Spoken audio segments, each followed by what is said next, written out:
I'll say mine.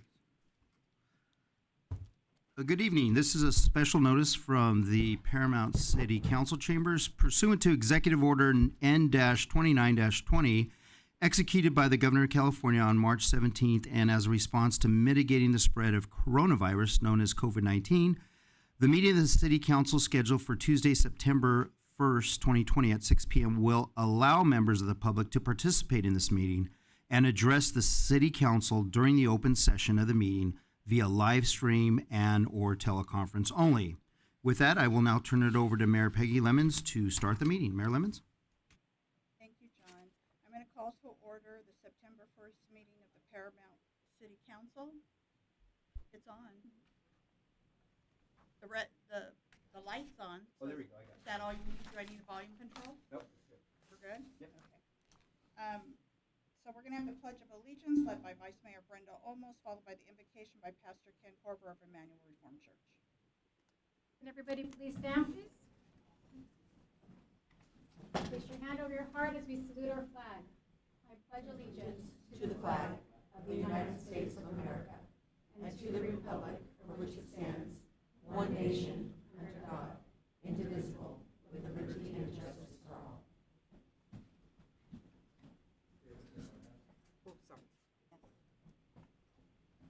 I'd just like to make an opening comment. I tell everybody, as soon as you drive into Paramount, in any direction, you just drove into Paramount. So thank you for this group making that be that way. I'll just make a few comments. We have a mentoring program. We just turned to this group and said, could you help us? We mentored in our high school. We needed help with, our church has got a wide range of people, all the way from our black people to police officers, and turned to the city saying, can you help us communicate with people of all the different backgrounds? And the city immediately helped us beyond our church do that. The city immediately has helped us feed our community. We want to keep doing that, but we've been helped by the city. Recently, a homeless man was in need, and the city just called, and the city was concerned about the homeless man, the family, the churches were concerned. So we're just thankful for how you folks operate. And a closing comment, and I'll pray. In the book I read a lot, there's a comment about a guy named Daniel, and what qualified him to lead was that he was not incompetent and he wasn't negligent. Instead, he was competent and he was trustworthy. And the reason I think we have a great city, there's many reasons, but one is there's competency and there's trustworthiness. So thank you. Very grateful. Lord, we thank you for the city that we live in and we work in and we worship in and we play in and we raise families in. We thank you for Paramount. It's unexplainable, and we give you grace, we give you praise and thanks. We thank you for our mayor and our council members and our city staff. Tonight we pray that they'd be servants again, teammates again, humble again. Would you make us wiser than we are on our own? We pray all of our decisions would be for the sake of others, for the sake of the well-being of the city. So thank you for what you've done here over decades. We pray it would continue. And I thank you for the leaders here. Bless each one, unite them, use them, bless your city. In Christ's name, amen. Amen. Thank you. Thank you, Pastor.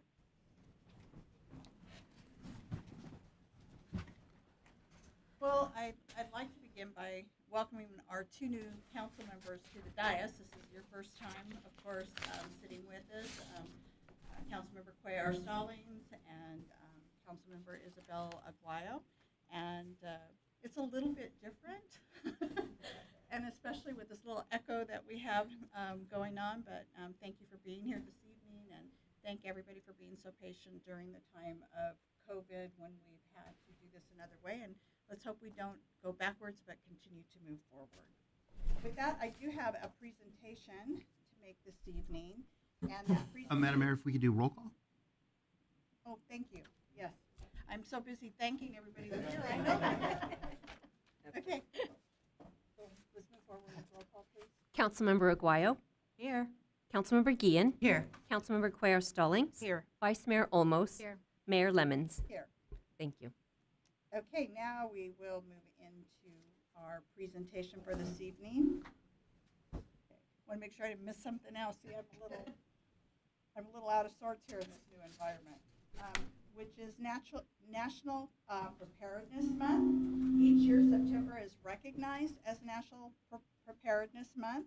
This is designed to educate the public on the importance of disaster preparedness and promote family and community emergency planning. With the continuing COVID-19 pandemic, the theme this year is very timely. Disasters don't wait. Make your plan today.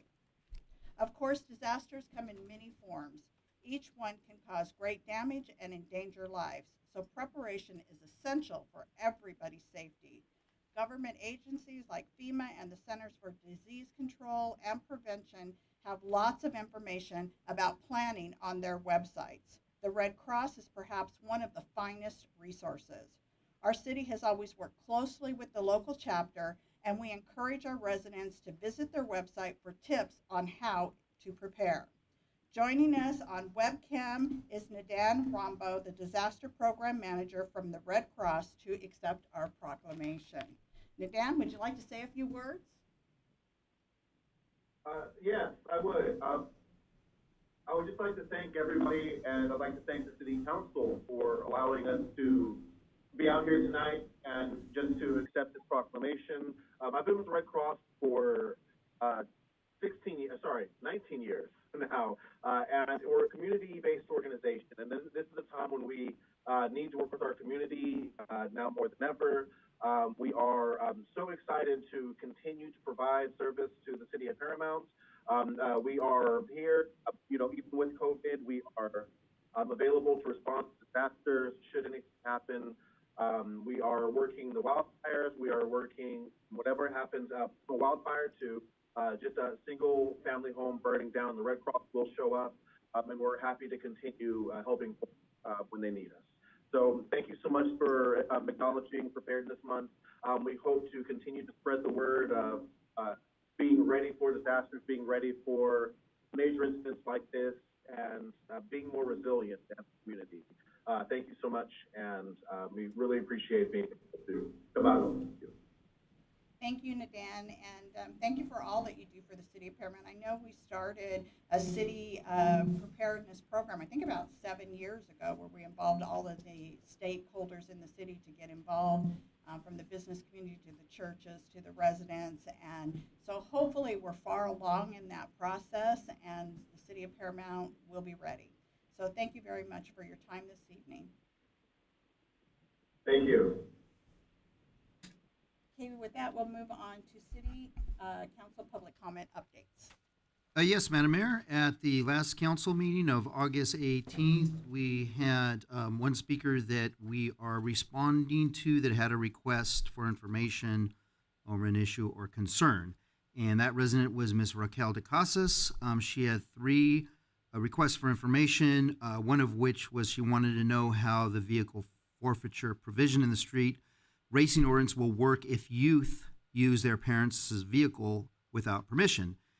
At that meeting on August 18th, the city attorney responded by explaining that safeguards were built into the ordinance that would allow registered owners to appeal to city staff to come to a reasonable solution, including returning the vehicle upon entering into an agreement. Secondly, she wanted to know what community-based strategies the city is implementing to prevent street racing, and if the city would consider working with street racers to build a legal street racing venue. Our response to that is based on input from the residents and at the direction of the city council. Current priorities are to educate the public and eradicate the dangerous act of street racing and intersection takeovers in the city due to the nuisance and threat to public safety. At this time, the city is not exploring options to develop a legal street racing venue. And lastly, Ms. DeCasas wanted to know if the city can get more vote-by-mail boxes in the city. The response to that was, in addition to the VBM box installed at the Paramount Community Center, a vote-by-mail box will also be installed at the Paramount Library, and that should go in a couple of weeks, if it's not, maybe this week. So, and that concludes our follow-up to the City Council public comments. Thank you, Mr. Moreno. Do we have any public? Yes, we do, Madam Mayor. We have quite a few tonight. We have 9 comments for item number 9, so we'll handle those items when they come up.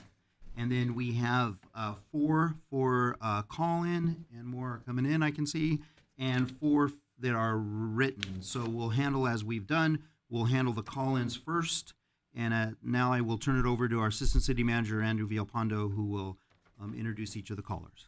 Thank you, Mr. City Manager, and good evening, Madam Mayor, members of the City Council, and I'll echo John's congratulatory comments on being back. It's real nice to be able to speak to people again, so welcome back.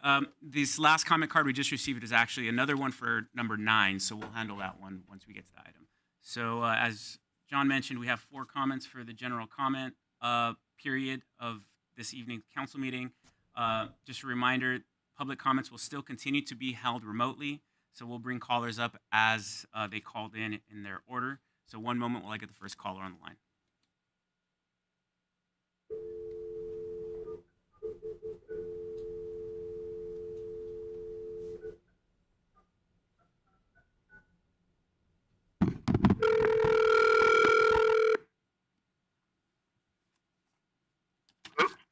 Good evening, this is the City of Paramount calling for Alejandro Yanez.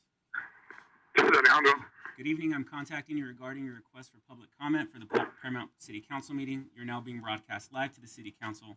Your comments will be limited to 3 minutes, and I'll give you notice when you have 20 seconds left. Your time starts now. Good afternoon, ladies of council of our City of Paramount. It is nice to see faces represent our city. And I, for one, as much as I have negative things to say sometimes, I'm proud of having the history of having 5 ladies represent our city. It's pretty historic. So congratulations, ladies. With that said, I'm still disappointed. I'd like to know what the status is of our handball courts. It's very important, ladies. I know 3 of you weren't around when I started handball request, but unfortunately now you're part of it. The other 2 are well aware of my discrepancies with the handball courts and lack of adult recreation. It's been 35 years, maybe more so, since any council member or appointed commissioner has ever met with handball players. Just like in any other conversation or city community, you want to have outreach, you want to have communication to move forward, right?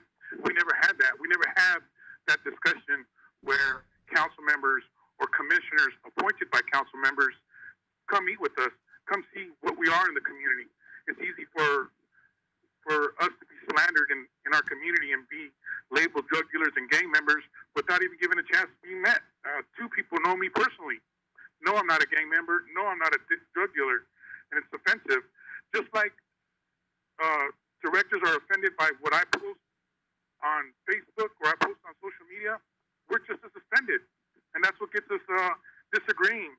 So I'm hoping the new council members will see into talking to our existing incumbent council members and discussing with us, you know, and what's the status with our handball courts. You can't just keep ignoring us because I'm not going away. I've been living in the city for 45 years, and I don't plan on moving. I'd like to move forward and get our handball courts right backing up. We don't have anything for young adults. With that being said, again, thank you, ladies, and congratulations. Keep doing the great job that you're doing. Thank you. Thank you, Mr. Yanez.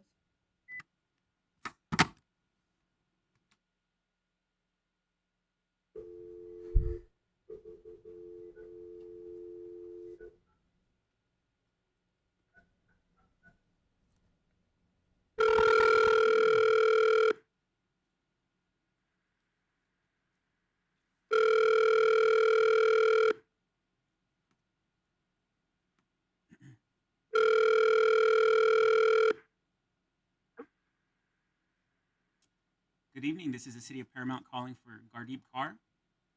Hi, this is Gertie. Hi, I'm contacting you regarding your request for public comment for the Paramount City Council meeting. You're now being broadcast live to the City Council. Your public comments will be limited to 3 minutes, and I'll give you notice when you have 20 seconds left. Your time starts now. Good evening, Council. This is Gertie Kaur.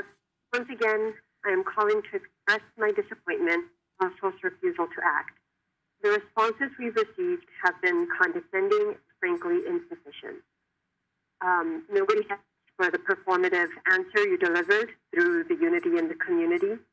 We asked for tangible change through informed anti-racist and anti-classist policy and resolutions.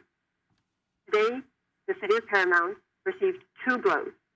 One, when the State Assembly led by our Assemblyperson Rendon, killed Senate Bill 731, which would have prevented police officers with domestic violence convictions to be decertified.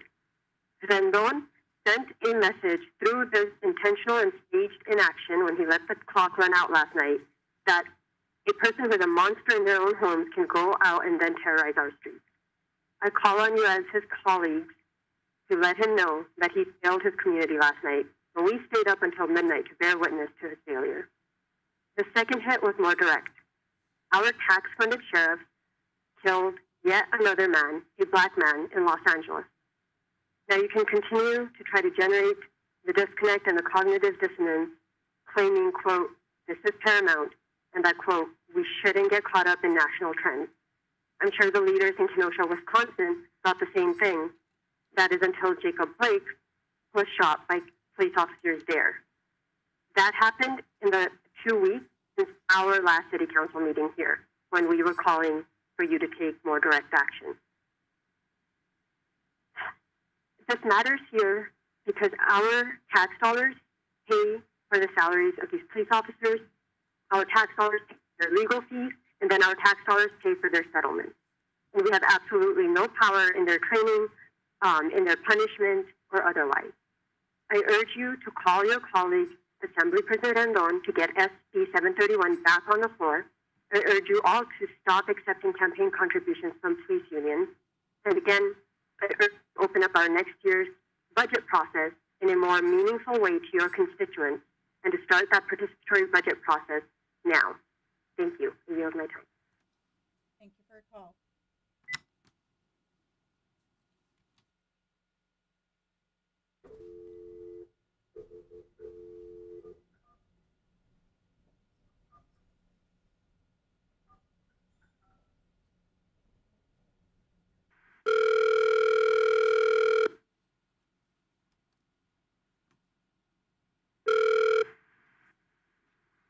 Hello?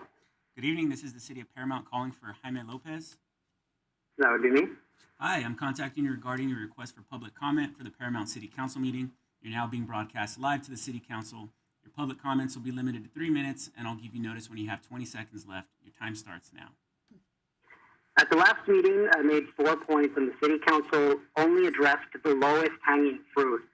Councilwoman Lemons stated that the agenda would be driven by the community, the agenda for unity in the community, that is, which was technically true, but only if you dismiss the fact that the panel was pre-selected and the community's ability to influence the agenda would be limited to emailing questions without the opportunity to engage further.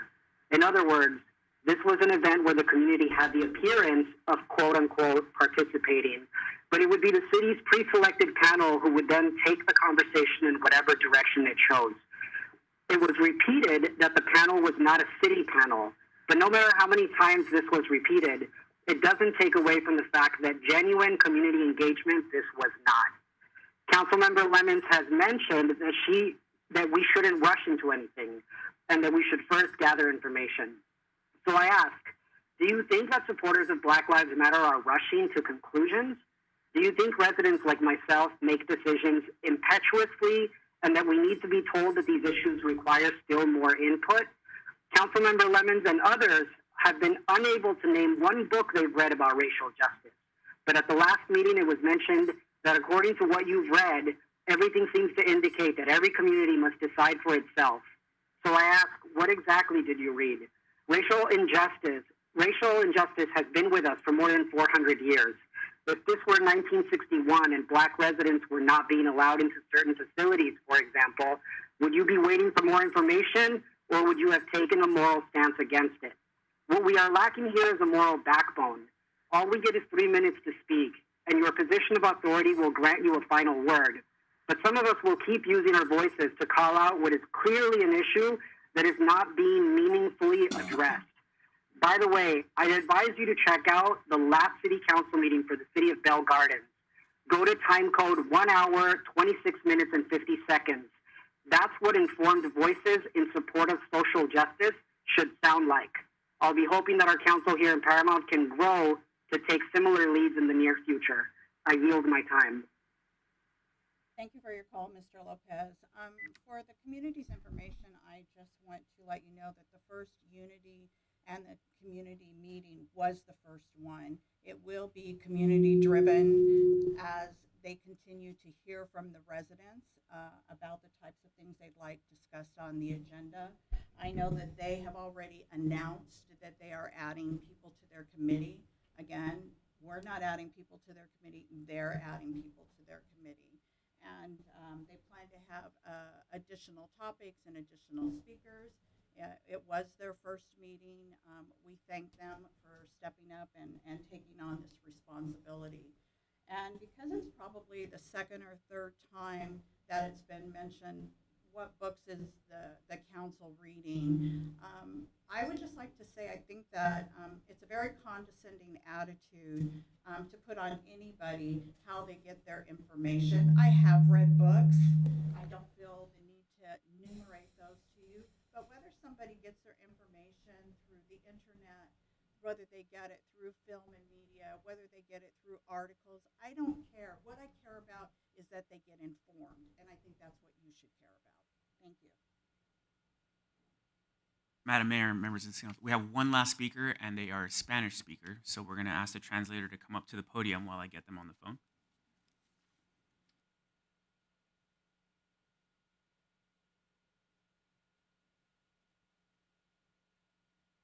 And while the translator is coming up, Madam Mayor and Council, I just wanted to remind you that we have 4, maybe 5 written. 4. Okay. So after the Spanish translator, we'll turn it over to our city clerk to read through the 4.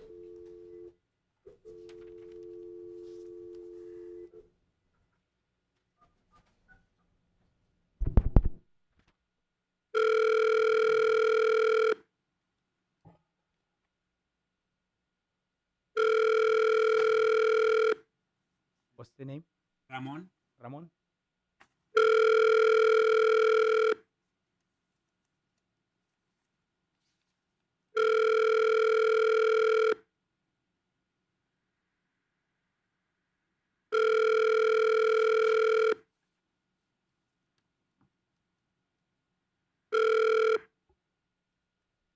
Por favor, deje su mensaje. Try one more time.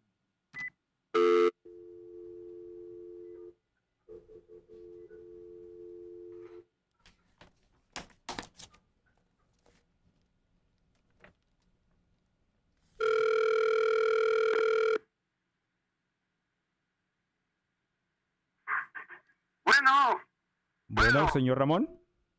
Ramiro. O Ramiro. Sí. Dígame. Buenas tardes. Esta es la ciudad de Paramount. Le estoy llamando ahorita. Estamos contactándolo en relación a una petición que usted hizo para hacer unos comentarios públicos a la Junta de Concejales aquí en la ciudad de Paramount. Sí. ¿Ok? Sus comentarios están siendo transmitidos en vivos para la Junta de Concejales. Los comentarios públicos son limitados a 3 minutos, pero a usted se le permitirá tiempo extra para permitir su interpretación de inglés a español, español a inglés. ¿Ok? Entonces, por favor, cuando usted hable, haga una pausa o pare un momento para poder interpretarlo correctamente. Su tiempo va a empezar ahorita. Por favor, haga sus comentarios. Ok, ¿ya? Sí, ya. Sí. Mi nombre es Ramiro Bernal. Ramiro Bernal. My name is Soy Ramiro Bernal. residente de la ciudad de Paramount. I reside in the city of Paramount.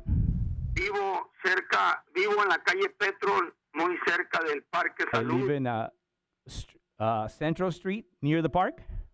Y tristemente veo que And por un sadly, lado del parque I see that right next to the park, no existe banqueta para peatones. we don't have any sidewalks for pedestrians.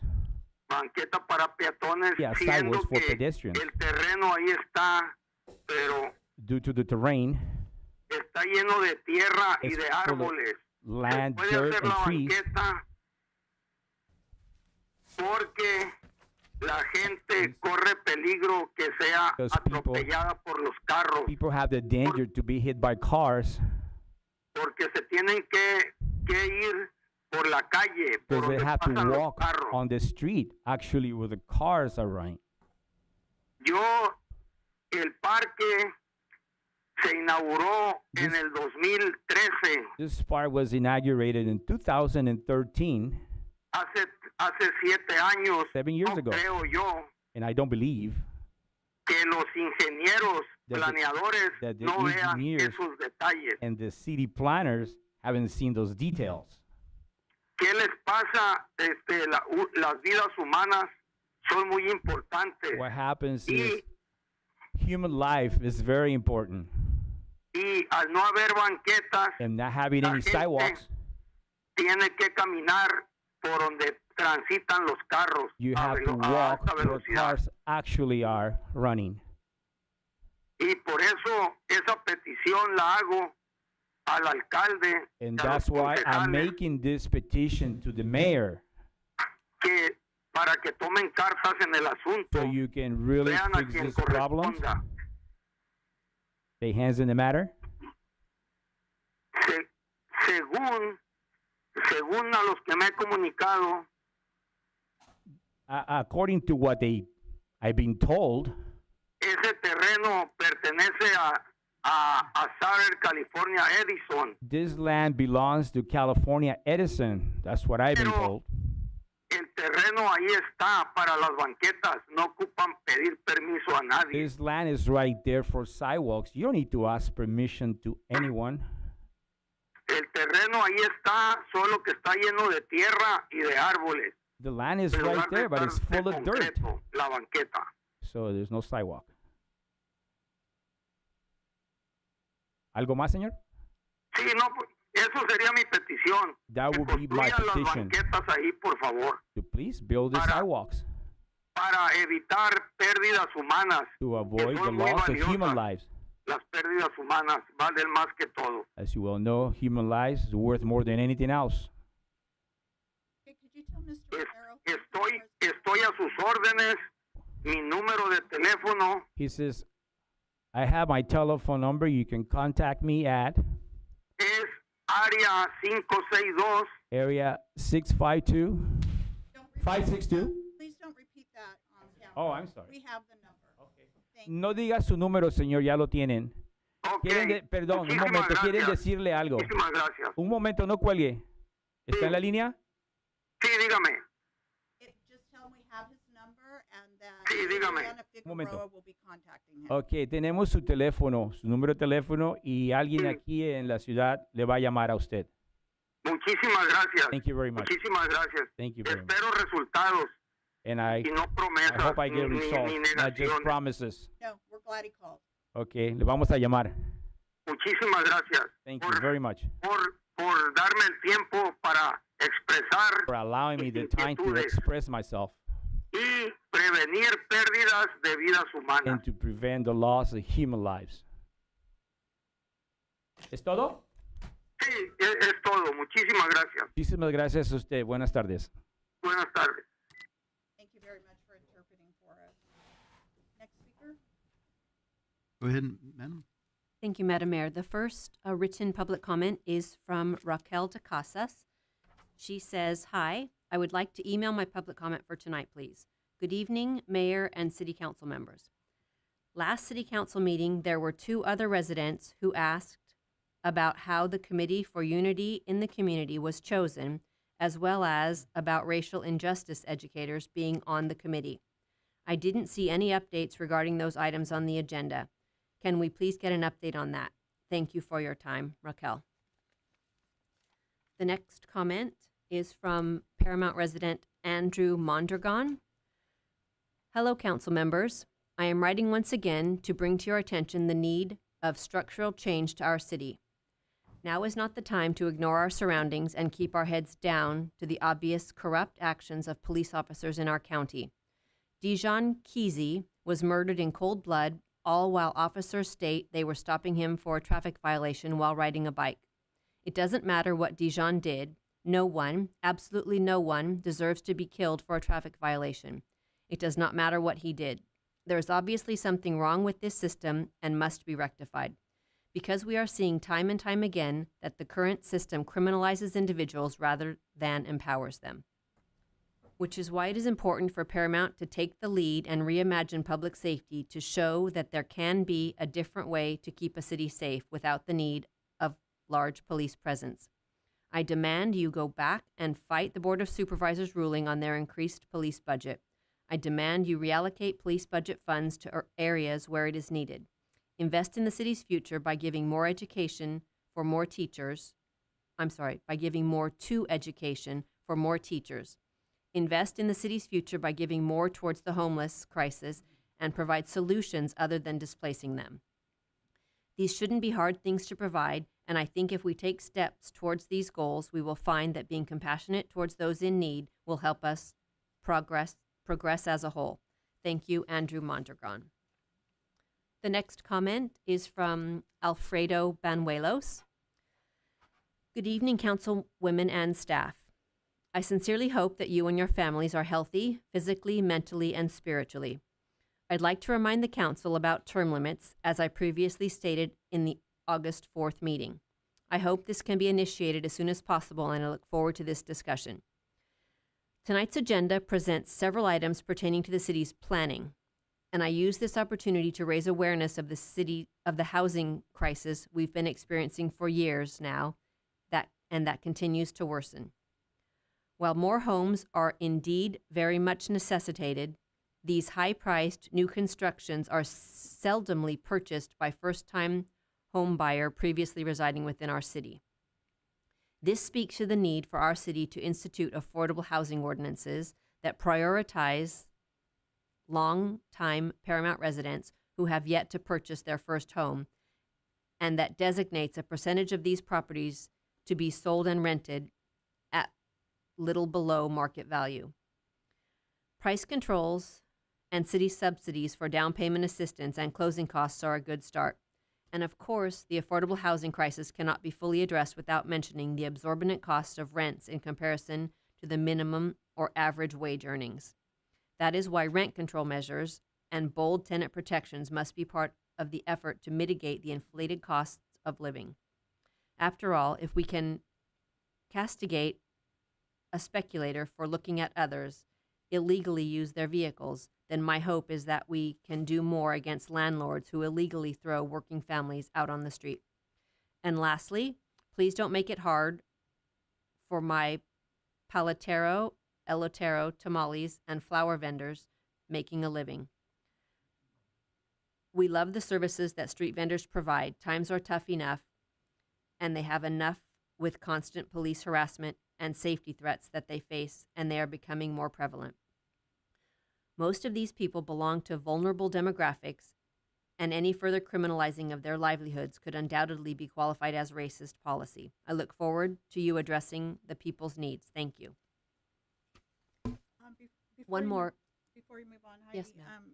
Before I forget it, the next Unity in the Community meeting, isn't that one on the law enforcement? Yes, it is. Okay, so Yes, it is, Madam Mayor. I wanted to just remind the community that Captain Springle, the head of the Lakewood Station, who serves Paramount, of course, is part of the committee, and their next meeting is actually about police relationships. And do you have the date for that off the top of your head, John? Tentatively, they're looking at October the 3rd, but that may change. But as of right now, that's what they are looking at. So for those of you who are listening, that can give you plenty of time to submit your questions because the captain will be part of that panel.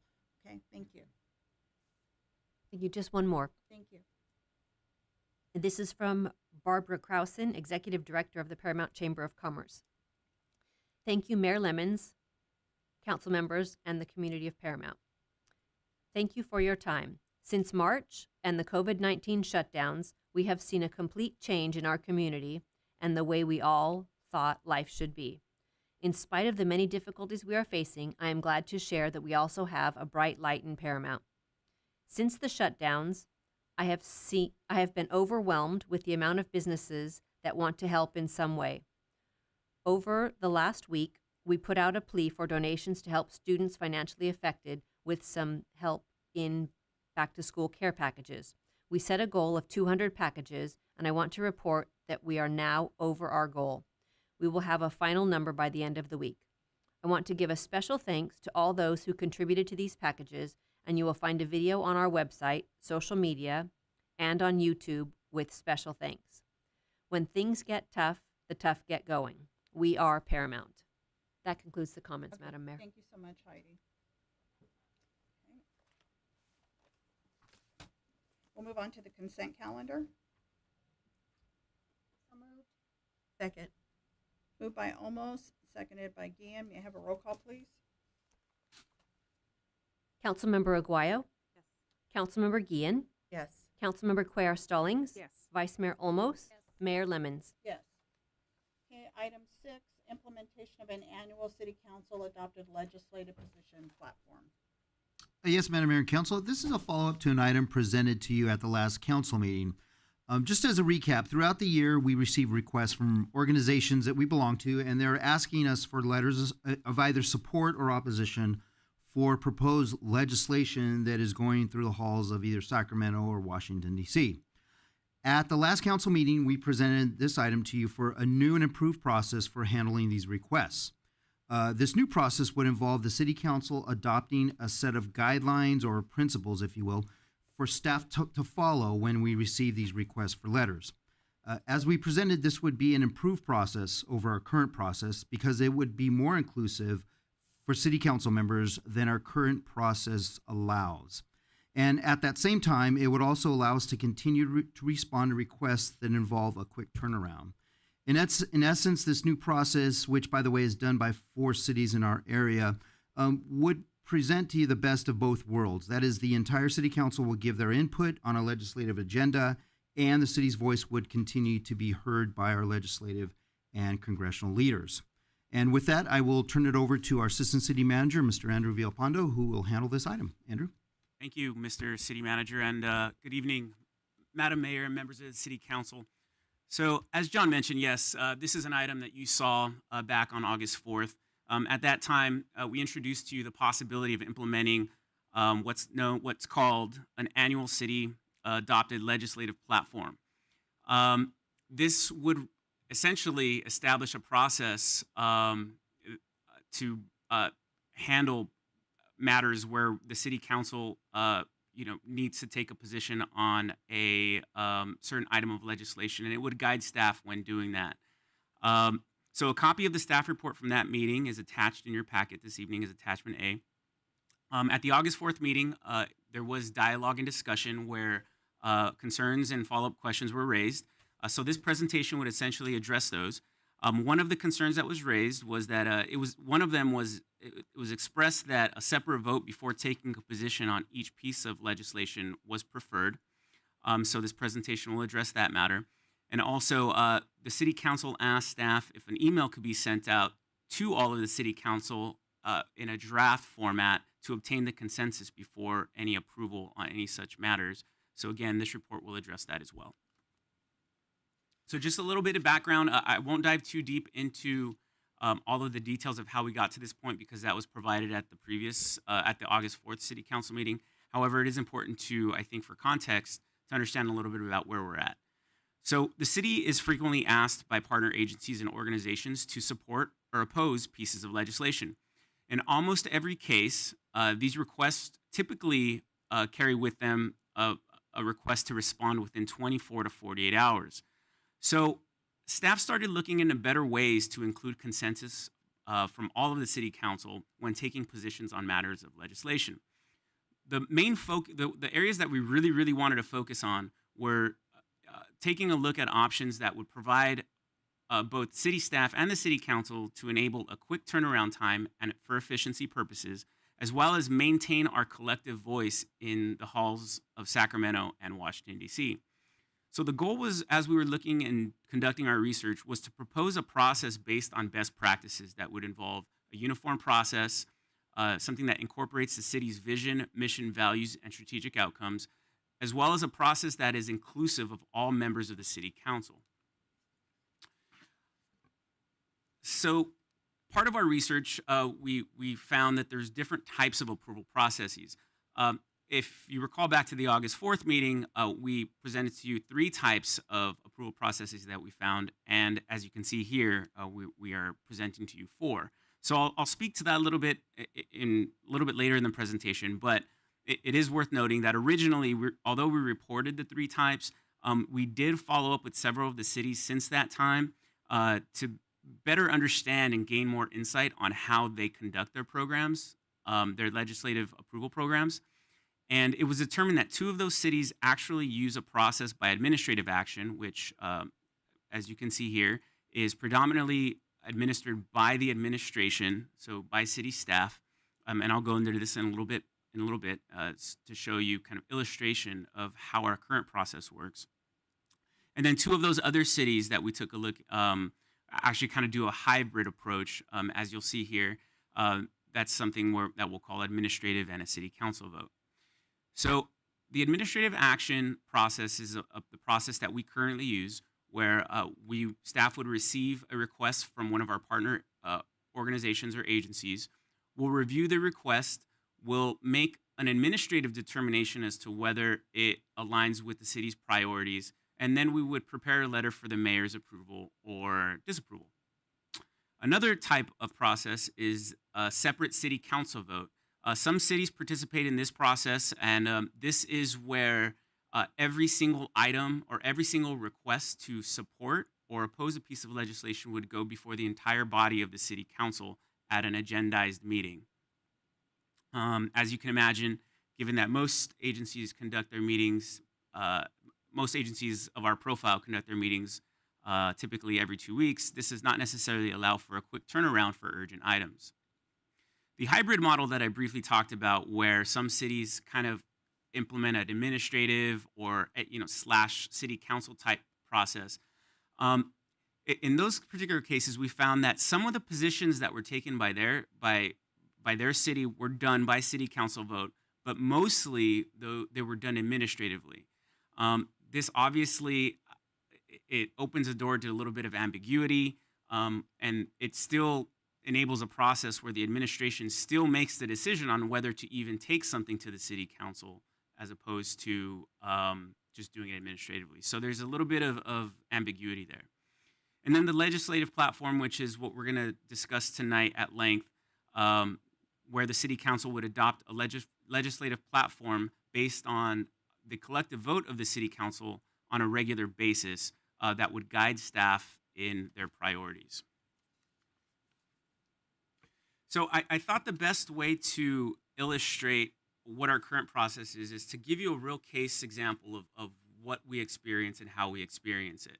So this is something that, this is an actual piece of legislation, SB 50, that we dealt with as the city of Paramount, along with many other cities in our area, just recently in 2019. So here what you'll see is an introduction real quickly just to SB 50 at the time. It was a piece of legislation introduced by Senator Scott Wiener from San Francisco.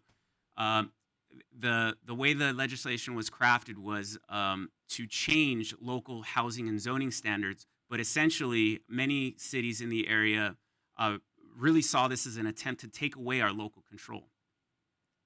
So the city council in 2019 received an update from staff on what this legislation was, but there was no action requested and there was no action taken. In January 2020 of this year, just several weeks right after the recess of the legislative calendar, they resumed their legislative sessions in January, and they tried to, and that's a typo, I apologize, tried to rapidly push the bill through the legislature quickly following the holiday break. So what you see here in your packets is what you'll see in attachment D. You see the action alert. This was an actual email that came to city staff, and if you read the fine print there, it says, please respond. A call to action is encouraged as soon as possible or immediately. And then right next to that is the letter that was sent from the mayor of Paramount at the time, which was Tom Hansen. So using this actual case study, I'll talk a little bit about our current process. So currently, when the city receives a request to support or oppose legislation, the process is primarily driven by city staff, where the mayor reviews and approves just before the letter is sent. The city manager's office would receive the request from one of our partner agencies, determine if it aligns with the city council's overall policy direction and objectives, and then staff would prepare the letter for the mayor's signature. As you can see, this process is not inclusive of everyone's position as we'd like, and there really isn't clear direction for city staff.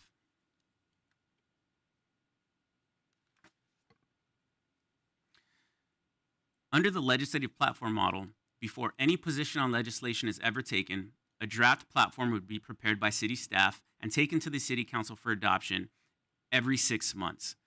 In August, when we first presented to you the idea of this, we were using models based on some of our local cities that offer such a method where they go once per year. And I think after taking a look at the legislative calendar, our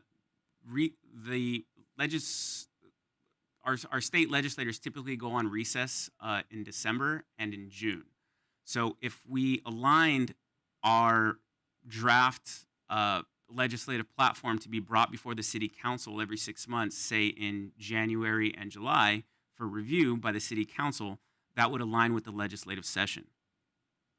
But as you see here, as we follow the workflow, you see that the whole process is based on the voice and the priorities of the city council. So if you start on the top left, where the city council would discuss a draft platform at a public meeting in 6-month intervals, theoretically starting in January, the next step would be gaining consensus from the city council and then adopting the platform by resolution. These two steps are primarily intended to gather the collective input and be as inclusive of all members of the city council. Then the third step would kick in, which if you go to the bottom far left, this is the same action alert using that same process that I just described in the slides before, where we would receive a request. Staff would review the request to ensure that the request meets the priorities established by the city council in the legislative platform and would decide on a position based on the legislative platform. Staff would then draft a letter who is sent for the mayor's approval, and then of course the letter would be sent to the legislature. All copies of the letters would be shared by all members of the city council, and then as normal, all items not in the platform or any items of sensitive nature will continue to be brought to the city council for direction. So this last part of the process here is essentially establishing an efficient and clear direction and method for city staff to take such actions. So this is the point where I'll mention at the August 4th meeting, a question was raised as to whether city staff could send an email to all of the city council asking for approval outside of an agendized meeting. It was opined by the city attorney's office that would indeed be a violation of the Brown Act, insomuch that we would be seeking consensus, again, during a period of time where we did not advertise their legislative platform and also their city council action vote method. We did find out that the cities of Maywood and Santa Fe Springs actually do implement a full administrative action process, where Cerritos and Hawaiian Gardens implement that hybrid model that I was telling you about, where there's quite a bit of ambiguity. So on the left-hand side, you see what was presented to you at the August 4th meeting, and then on the right-hand side, the updated chart here. So as you can see, 5 nearby cities implement a process by administrative action. 2 cities use that combination approach. 3 cities rely entirely on a separate city council vote, and 4 cities utilize a city council adopted legislative platform. Of course, as I've mentioned, we use the administrative action method. So this slide is essentially what you'll find in attachment B of your packets this evening, which is essentially just a sample legislative, a list of some sample items that could potentially go into a legislative platform. Because this is an example, these items right here are really just a snippet of what a robust legislative platform would include when it's brought before you in January. So some of the obvious regional organizational partners that we would want to partner with are those that support local control, such as the League of California Cities, the Gateway Cities Council of Governments, the Southern California Association of Governments, and the California Contract Cities Association. And of course, this is just an example. Some of the goals would be to advocate for the city's legislative interests at all levels of government, inform and share the information with our representatives on key issues that impact the city. And then as you look at the priorities, you'll notice this housing one, which is to oppose legislation that takes away local control, is almost a perfect example of that SB 50 example of what we ended up opposing when we sent that letter out earlier this year. And then public safety and health, an example might be supporting legislation that provides resources to improve disaster preparedness, recovery, and resiliency, much along the lines of any of our actions that we've taken in response to COVID-19. So it's worth noting here, and this is something I mentioned at the August 4th meeting, was we did reach out to our regional public affairs manager over at the California League of Cities, Christine Guerrero, and she was very complimentary of the city of Paramount on a variety of different issues, not just related to legislation.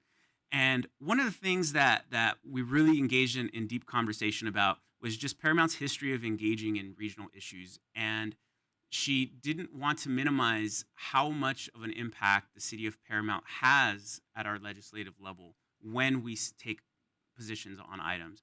I don't know if that means necessarily that other cities aren't as participatory as we are, but she really was genuine when saying that the city of Paramount's voice is heard, and it is advantageous to have some sort of process that allows us to respond, just given the truncated and strenuous timeline with the legislative calendar, because just the bills move so fast through Sacramento and Washington, D.C. So as I wrap up the presentation, I just want to make mention, as we kind of recap the different benefits of what an adopted legislative platform on behalf of the entire city council would bring, staff maintains that such a method and such a model would continue to ensure that Paramount's voice is heard before a vote is taken in the halls of Sacramento or Washington, D.C.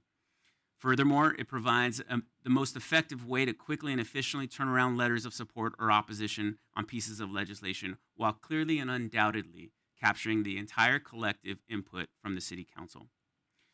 Also, it continues to afford the mayor, the appointed leader of the City Council, the opportunity to review and approve all letters of support or opposition that go out from the city.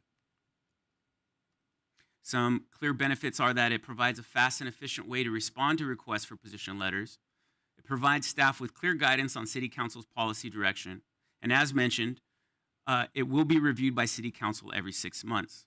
But most importantly, again, it ensures that the priorities of all City Council are included in the legislative platform, which is currently not the case. So with that, it's recommended that the City Council approve the implementation of a City Council adopted legislative platform model to guide the city's response to requests for legislative positions beginning in January 2021, and I'd be happy to answer any questions you may have. Thank you, Andrew. Do we have questions for staff? I have a couple comments. Go right ahead. First of all, thank you for lining the legislative calendar. That was actually one of my questions, to make sure that our platform possibility of changes lines up with the legislative calendar. So you answered that one. And the other comment I did want to make is that I actually did reach out to a couple of other cities to kind of see how they lay it out, how their system is. And they basically said they are the ones that actually do the voting by the council. And the feedback that I received was their voices are not heard in Sacramento from that city, because those city council members at times don't have a time to get together and to make those decisions in time, so they miss out on the time frame of getting the letters through. So that was kind of like, I needed to hear that, because I think I did have some concerns last time about timing and having our voices. But again, I think it's important that we do have our voice up in Sacramento. And so again, thank you for this, and thank you for the flow chart. Visuals are good for me. I appreciate that. That's all I have. Comments, questions? Just one comment. I think this presentation was very well articulated, and it answered a lot of the questions that we had the last time, where I had hesitation on moving forward. But after you addressed the questions that we brought forward and the concerns that we had, and then further research was done, I just want to say thank you for articulating and following up with our questions, and I can buy in now. Anyone else? Okay, call for the motion. So moved. Second. Councilmember Gian, seconded by Vice Mayor Olmos. Can I have a roll call, please? Councilmember Aguayo. Yes. Councilmember Guillen. Yes. Councilmember Quer Stallings. Yes. Vice Mayor Olmos. Yes. Mayor Lemons. Yes. Okay, we're going to move on to item 7. And this item, we have a request from the applicant to continue the item, and I would need a motion to do that. Mr. Calvin, do we need a motion to open the public hearing and continue? Okay. Open it, go ahead and open even though we're going to continue? Okay, so the public hearing is now open, and I need a motion for continuance. I motion Well- for the continuance. Second. Okay, moved by Councilmember Gian, seconded by Councilmember Aguayo. Roll call, please. Councilmember Aguayo. Yes. Councilmember Guillen. Yes. Councilmember Quer Stallings. Yes. Vice Mayor Olmos. Yes. Mayor Lemons. Yes. The motion carries.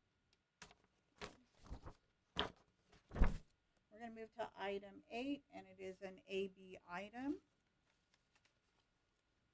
And it is a public hearing. Can we have the staff report? Yes, Madam Mayor, excuse me. You're all familiar with our ongoing attempts to clean up our zoning map. There are instances out there where a property or maybe a block of properties are still zoned for manufacturing, even though there's currently no manufacturing whatsoever going on the property, or in some cases, there never really has ever been manufacturing use on them. Some of these properties actually have houses on them or maybe a small business, but they're still zoned for manufacturing. In some cases, these properties are located right next to a residential neighborhood. So in these instances, it makes a lot of sense for us to clean up the zoning and ensure that our residential sector is preserved and protected. And that's the case with this next item. And with that, I'll turn it over to our planning director, John Carver, who will handle the item. John? Thank you, John. Mayor and council members. As John stated, this item is a request for a general plan amendment from commercial to multiple family residential and a zone change from commercial manufacturing to multiple family residential. The properties are located on the north side of Somerset Boulevard between Indiana Avenue and 8439 Somerset Boulevard. And 8439 Somerset is adjacent to the Arco gas station at the corner of Somerset Boulevard and Downey Avenue. The Planning Commission recommended approval to the City Council of the general plan amendment and the zone change. The 7 subject properties are outlined in red, and it starts at Indiana Avenue and travels easterly toward Downey. 5 of the homes are renter occupied and 4 of the homes are owner occupied. One of the properties is mixed use with a residential unit and a beauty salon. Here's a look at 4 of the properties, starting at Indiana and traveling in an easterly direction, 8407 Somerset, 8415 Somerset, and 8421 Somerset. And the remaining 3 properties, looking at 8427, 8433, and 8439 Somerset. This shows the land use of the parcels, which is primarily single-family residential. And again, the subject properties are outlined in red, and this shows the existing general plan land use designation, which is commercial. This shows the general plan land use, the proposed general plan land use designation, which is multiple family residential.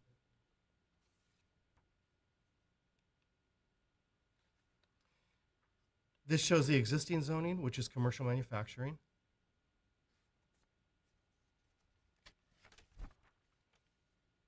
And finally, this shows the proposed zoning, which is multiple family residential.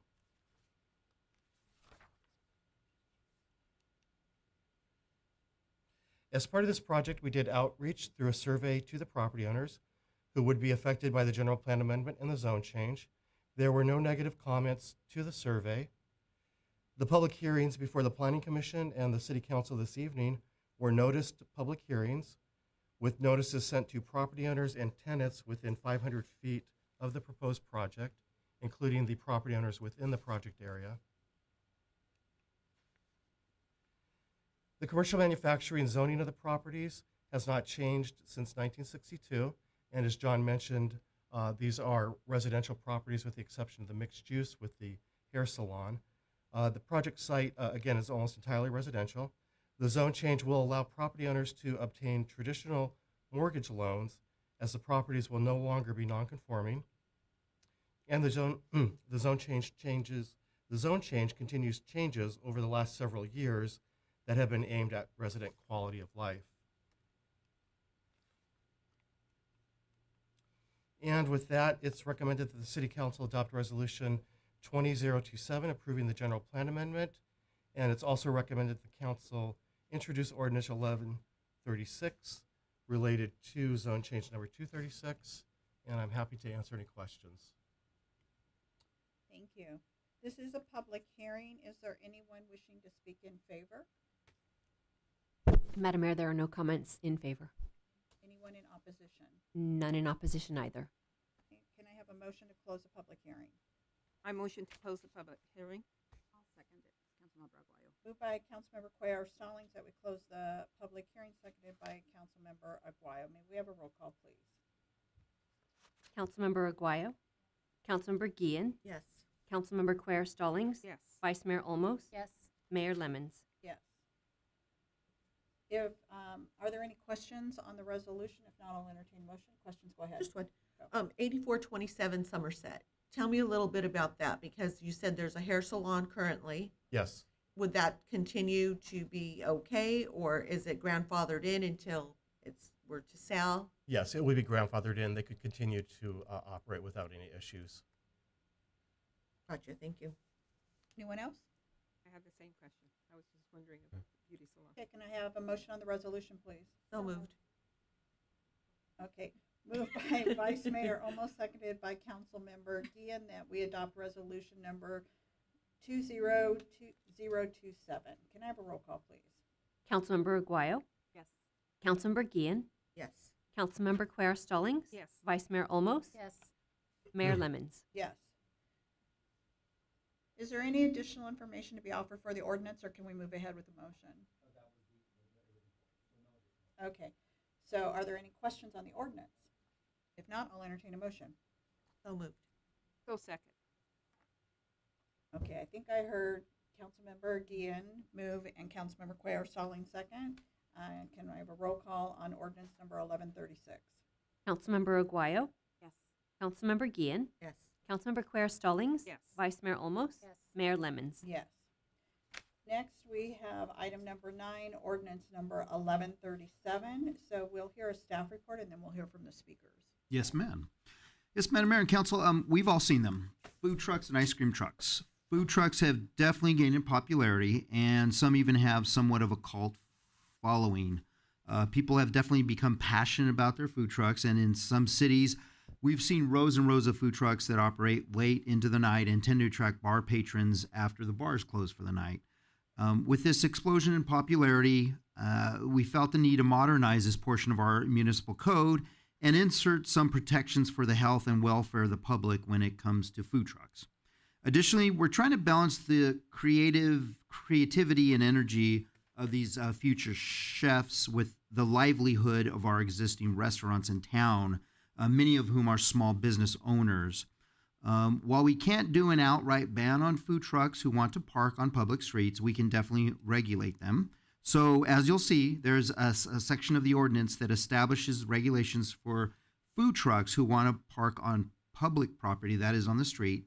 And then we'll show you a section that contains regulations for food trucks that want to operate on private property. You'll also see that there are some regulations that apply to all food trucks regardless if they park on the street or on private property.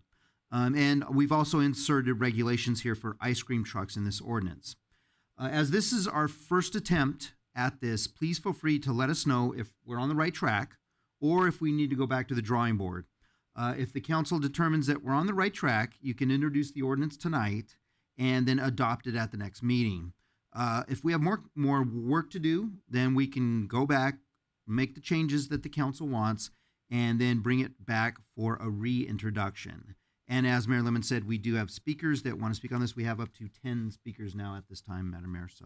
And with that, I will turn it over to our planning director, Mr. John Carver, who will give the staff report. Mr. Carver? Thank you, John. Madam Mayor and Vice Mayor and council members.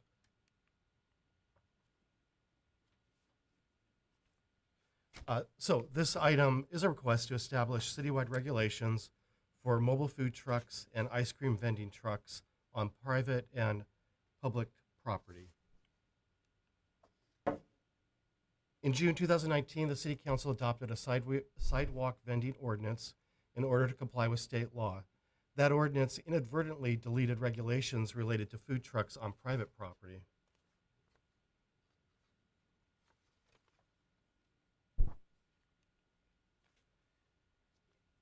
When food truck guidelines took effect on private property in 1996, there were restrictions limiting trucks to 2 hours per location during a 12-hour period.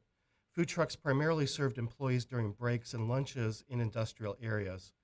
Food trucks were required to obtain a city council permit. By way of discussion, cities cannot prohibit food trucks on public roadways, as John mentioned. However, we can regulate the time, place, and the manner of the vending. Recently, food trucks have become to be seen as a complement to businesses. Food trucks can also serve as a creative incubator for small business owners without the expense of a traditional brick and mortar restaurant.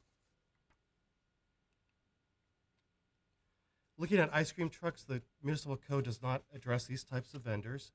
It would be appropriate to include regulations for ice cream trucks in this ordinance.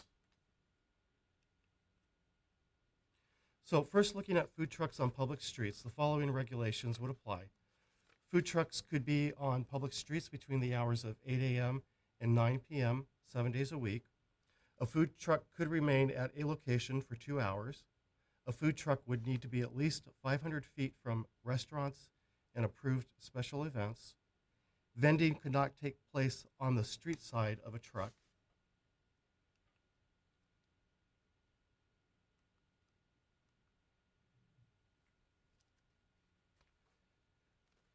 A food truck on public roadways could not operate within 500 feet of a school during the hours of 7 a.m. and 4 p.m. on school days.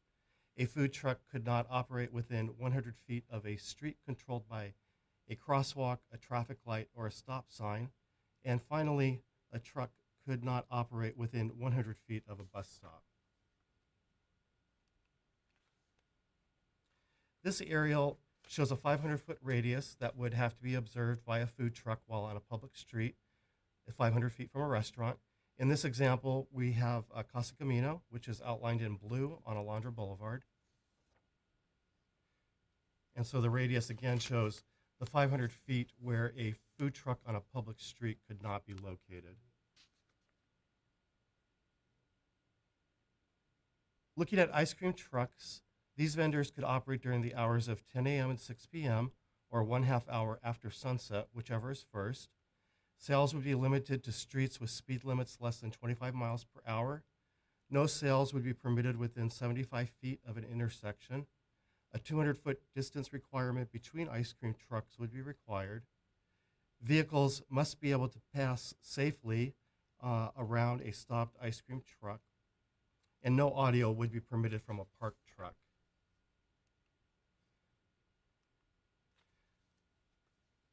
Moving on to private property, food trucks would be permitted on private property between the hours of 12 p.m.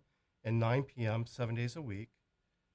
This section of the ordinance also allows the Director of Planning to modify these hours. For example, a modification could be made to allow a food truck to service an industrial business during morning breaks. The maximum time on private property is 4 hours, and a food truck vendor must provide written authorization from a property owner to be on a site.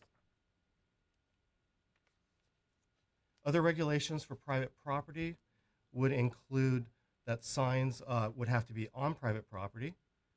So for instance, an A-frame sign. Trucks cannot park in setback areas. Trucks could not block vehicle circulation. And the location of a food truck would need to be approved by the Director of Planning. And food trucks could not encroach into the public right-of-way. And then looking at things that would apply to both public and private property, tables and chairs would be prohibited, and an operator would have to have a valid health department permit. A trash can would have to be provided, and trash within a 100-foot radius or anything generated by the food truck would have to be picked up. No liquids could be discharged from a food truck, and liquids would have to be disposed of properly. And finally, all food vending trucks must have a business license from the City of Paramount. And we're recommending that you introduce Ordinance 1137, and I'm happy to answer any questions. Thank you, Mr. Carver. Questions? Mr. Carver, how did you come up with the 5-foot radius from the truck? The 500-foot Yes. radius from a restaurant on public street? Correct. Yes, so that's just typical of what other cities have done with food vending trucks.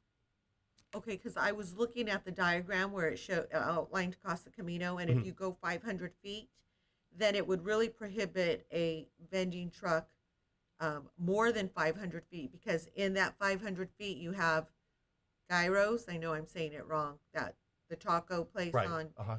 Guidos, correct? Yeah. So then you would Yes. have that place too. So really, by going 500 feet, it's really not 500 feet. It's You're going to be correct. at least That- 1,000 feet. That's correct. So when we're developing this ordinance, my question is, are we trying to restrict these trucks? And that's why these are the guidelines that we're giving, because it makes it difficult? Or No, what is the, Yeah, because no. remember, we're only four Right. and a half square miles anyway. Yeah. And then if you do 500 feet, there's going to be probably another restaurant within that 500 feet. It's definitely something that could be modified if that's what the council wishes. We do not want to make it difficult. We want to encourage this. But you see how it could look yes, I like do. we're being difficult? Yes. That was my concern. I think 500 feet in the city, that's only 4.5 or a little larger than Right. that square miles. To say 500 feet, that's basically saying we don't want a vending truck. And those are the popular things to do now. You know, Right. people like to walk, take a walk, hit a truck, and, you know, Yes. I just think if we could And maybe just to add- revisit that. Just to add to that, I think too, one of the concerns and back in the days is that, you know, we always looked at the restaurants, the local restaurants as our partners. And those are the ones that, we feed them business. So if we were to bring in trucks and they're that close to like Casa Camino or to Guido's Tacos, it may take business away from them. Right, So but we were this is an opportunity not to just have Mexican food. Absolutely. No, I'm with you. I'm just saying, but I just want to make sure that when we're looking at an ordinance like that and we're determining 500 feet, we take a look at our partnered restaurants and not take away business from them. Yeah, and maybe we could have it where if there's a Mexican restaurant establishment, then you don't put a truck that's vending Mexican food, because now you are competing with that restaurant. So if Emmanuel wanted to host an event, though, and they wanted to get like an in-out truck, they'd have to just get a permit, right? That doesn't take away from them, or does Correct. it? The 500-foot radius only applies to trucks that want to park on the street. It The doesn't street. apply to trucks Not that the want to private park. property, it's Right. on the street. Yeah. So if Yeah. they did want to do that, they can. And just historically, because this came up before with the Chamber of Commerce, so you guys can weigh this in making your decision. We at one time were trying to bring food trucks in for certain events on a regular basis, and the restaurants, the brick and mortars, all protested it. They were very upset and angry about it. So it really comes down to if they're the ones on the street, and much like, Councilmember Guillen said, it does restrict them, but I think you kind of have to make a decision. Is it about giving the free rein to everybody, or do you lend more support to your brick and mortars? The average cost, they say, to run a brick and mortar restaurant over a food truck is about 100 times the cost. And so you can literally drive your restaurants out of town. I don't want to mention cities, but I'd be happy to discuss it with it later, that there was a huge uproar because the city opened up their doors and let them in, and restaurants started closing after about 2 years of food trucks just parking right in front of their business and taking it away. And so I think that's what you have to weigh, on private property is a whole different ball game here. We're talking about somebody just pulling up on the street near restaurants and taking business from your brick and mortars, and you have to decide which way you want to support that. But I Are think there that's- questions from this end? Okay. I noticed at Lakewood Mall, they have a food truck night. Now, that would be considered private property since it's Lakewood Mall? Yep, yes. Okay, so then they get permission from the mall in order to obtain something, to have something like that. Right, Or that- presumably they would get written permission from the mall, and then I assume the city of Lakewood would require a permit also. Okay. And then I have a question. What happens if I want to have, I mean, not right now during the coronavirus situation, but say, for example, I want to give my granddaughter a birthday party, and then I want the food truck to come to my house. I'm not allowed to let it park in front of my house. I can have it park in the back of my RV parking? No, currently, under this ordinance, you would not be allowed to have a food Oh, truck at okay, your I know a house. food truck. Okay, okay. Well, I'll tell her that's the law. Is it allowed now? No. No? Yeah, if you've Yeah, been because she having has it, some it's kind not of legal. special Yeah. shave ice Shave cream ice trucks. truck Yeah. to come by. Okay, I'll tell her no. We can't have that next year. Okay, I'll just tell You're her. it's a breaking our law. heart. I'll just tell her I'm sorry. We Isabel, can't do you have have her. anything before I go back over here? Okay. Well, thank you.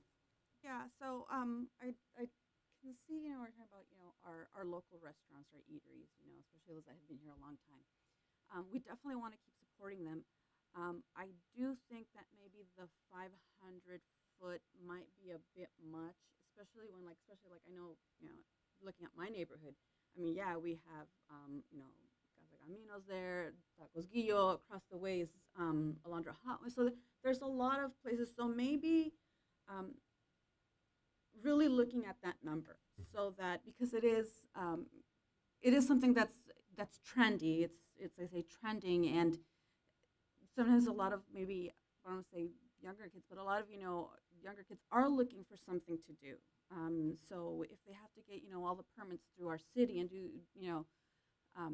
get all of those items in order, we're still bringing business to Paramount, because they're not just parking. Now they have to follow certain rules.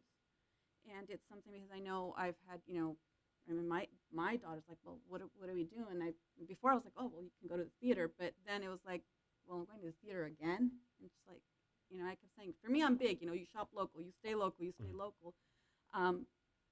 So maybe it's just that number because and that map, that's my neighbor, that's my area. So I can see why it might be an issue, but instead of making our local restaurants feel like we're bringing in these outsiders, finding a way where we can talk to them and work with them and see it as a positive thing. So that's it for me. Did you guys look at any kind of footage because we talked a little bit about this, I know earlier, you kick a ball this direction, you hit this restaurant, you kick a ball that. So did you look at any footage distance that would make a difference? Like if you brought it into 300, are we still going to have the same problem? I mean. No, we did not do those radiuses. Okay. We can go back to the map so you can see. So, obviously we don't have a tape measure there, but you can kind of ballpark it. Half of, let's take for the right side, for example. If you go half on the right side, it would, you could capture a little bit of space on Alondra Boulevard, but then as Councilmember Guillen brought up, you have another restaurant on the corner of Downey and Alondra, so that you just have kinda, that Chinese yeah, fiesta exactly. there. So it overlaps it could overlap all the way down Alondra, for instance. So maybe we it's very need to look possible. at areas for zoning where trucks would be able to come in and park, and then anybody knows, hey, if we're looking for a food truck, we can go to this area, and they're could have a food truck there. And then just two things. One of the things about the brick and mortar, which I totally understand, but we're talking about 2-hour time frame, right? Yes. So it's only 2 hours. And then the other issue is it provides options to a community that continues to say, I have to go to Lakewood. I have to go to Downey. It's a way of keeping people in Paramount, and then once they eat and they walk around, they can hit a store. So, it's something that we need to consider. If I could just add, in some cases, you could see that this wouldn't necessarily be a competition for, say, Casa Camino, because, if you want to go to Casa Camino, you want to sit down and enjoy a full meal, maybe have a couple of drinks, as opposed to a food truck where you're just going there to eat quickly. We're not going to have tables and chairs. So in some sense, it's not necessarily a competition for a restaurant like Casa Camino. It's like a different type of atmosphere that Exactly, you're going, a different right, type of that vibe. you're looking for. Yeah, that's true. That's a good point. Actually, I have.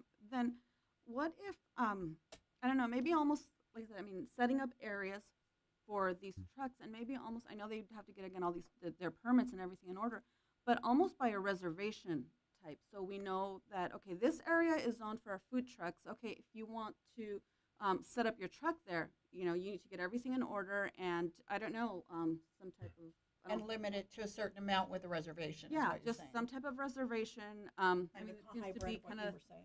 the way to go. I know that that's kind of the direction, at, I don't want to say amusement parks, but that's kind of where it's going to go. It's going to be reservations for a lot of things that we're going to be doing.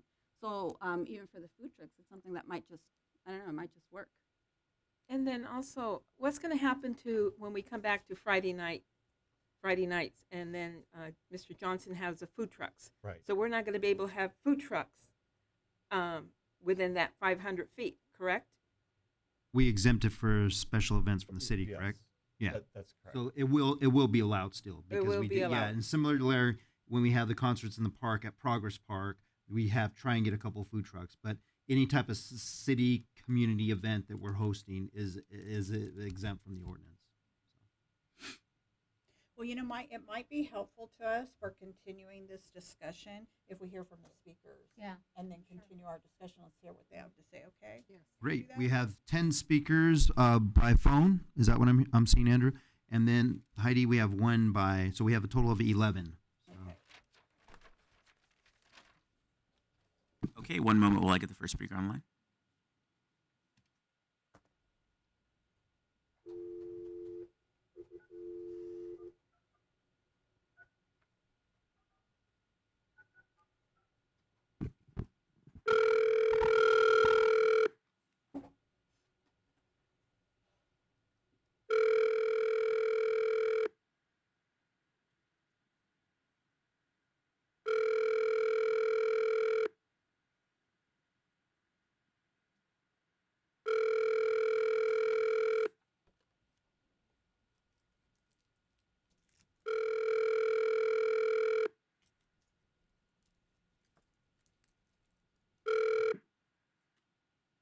Please leave your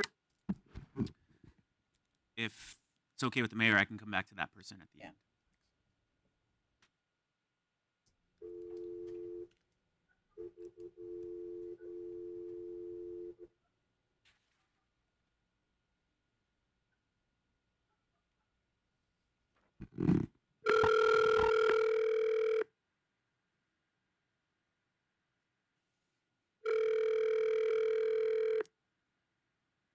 Hello? Good evening. This is the City of Paramount calling for Cynthia Abel. Yeah, it's me. Hi, I'm contacting you regarding your request for public comment for item number 9 on tonight's agenda. You're now being broadcast live to the City Council. Your comments will be limited to 3 minutes starting now. Okay, I am in favor of them. I actually, how can I tell you, I first encountered them when this whole COVID started, and I went there. They fed me, they gave me free food, so they provide a lot for the community, and not only that, they were able to offer me a job there, which was awesome. So now the thing is that if you guys close late, if you guys make them close early, I will no longer have a job again. So that's a very big concern because my husband and I both switch off. He works the morning and I work the night times in the truck. So that would really affect me. Like I said, there's a lot of people that come out of work late and they're able to come to us because everything else is closed. Thank you.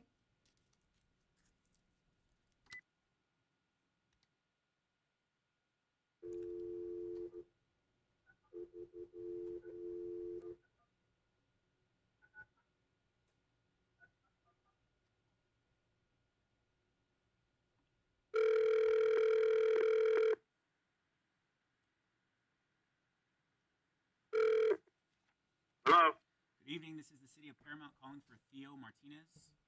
Yeah, this is him. Hi, Theo. I'm contacting you regarding your request for public comment for item number 9 of tonight's Paramount City Council meeting. You're now being broadcast live to the council. Your comments will be limited to 3 minutes starting now. Hi, I'm with the California Highway Patrol located in Santa Fe Springs. I support a food truck called Benny Yaki, and they are always there. A little late for us, and for a lot of the other people, a lot of the sheriffs in the area, and also for every one of my buddies at Southgate PD. So I just wanted to call support, and we usually don't do this, but they've been so good to us. They actually, give us great deals on meals. They appreciate us, and they seem like really stand-up people. And I've been there numerous times since they opened. They're right off of the 105 on Paramount. Very easy for us to just get off, grab a meal, eat it, and get back on. So I just want to let you guys know that we appreciate them as peace officers, and a lot of your local guys that are in your area, which is the sheriff department, they're always there as well. So just want to let you guys know that they closing earlier than 9, we usually eat about 11, 12, somewhere around there. And I think they usually open about 11 or so. So I just wanted to give in my 2 cents and support them. And that's about it. Thank you for your call. All right. Thank you.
I had the microphone off.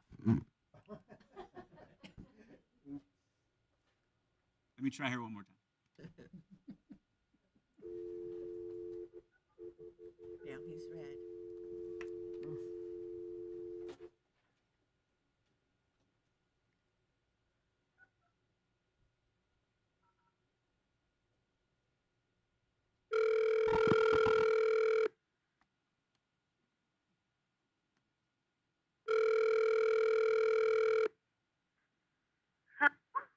Hi, Clarissa. This is the City of Paramount calling again. We apologize. That was an error on our part. We're contacting you regarding your request for public comment for this evening's item number 9 on our City Council agenda. You're now being broadcast live to the City Council. Your comments will be limited to 3 minutes starting now. Yeah, okay, so I just want to make a few comments about this food truck. I'm always in and out, up and up down the street from there. And my son, sometimes I don't have money. They accommodate free complimentary bowls.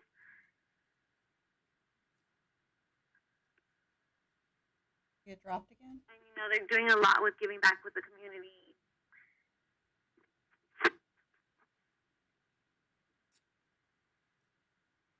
Hi, Clarissa, are you still there?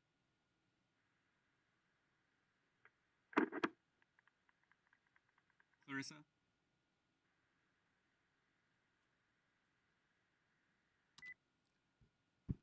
Okay, that was definitely on her end. So I guess we can. I think we're clear on her position. Let's move on to the next caller, okay? Great. One moment. Hey, Madam Mayor, as Andrew's getting the next caller on the line, it seems that the last several callers, there is a truck that's been operating without permits up on Paramount and the 105 freeway. And is it in Southgate or Paramount? It's in Paramount. It's right on the border. It's right where Cal Aero Tools is, that big parking lot. So.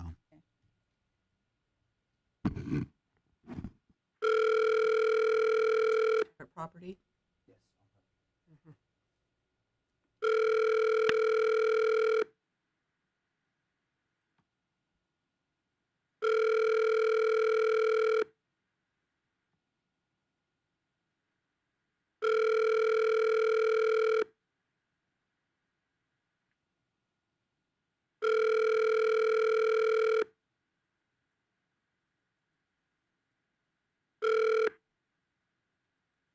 Please leave your message.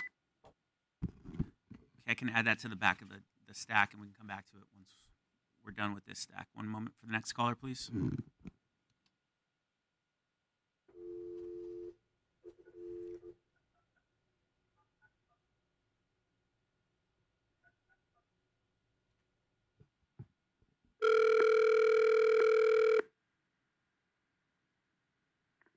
Hello, it's Mike. Good evening. This is the City of Paramount calling. I'm contacting you regarding your request for public comment for item number 9 of this evening's City Council agenda. You're now being broadcast live to the City Council. Your comments will be limited to 3 minutes starting now. Hi, my name is Mike Aniche, and I'm the owner of a lunch truck that parks inside a private parking structure, Cal Aero. It's on Paramount Boulevard. And I just wanted to be heard and, first of all, thank the mayor, the vice mayor, and the city council for giving me the opportunity to speak. I'm a business owner, and I put a lot of pride, and I give a lot back to the community of where I station my food trucks. Currently, I have 3, 2 in Los Angeles, and 1 now, slightly in the city of Paramount. So I just wanted to express myself and let you guys know how much I appreciate everything that's being done to accommodate us to have this ordinance done. And also wanted to let you guys know that, we don't just go out there and try to just, hey, hey, we're selling this, we're competing with people.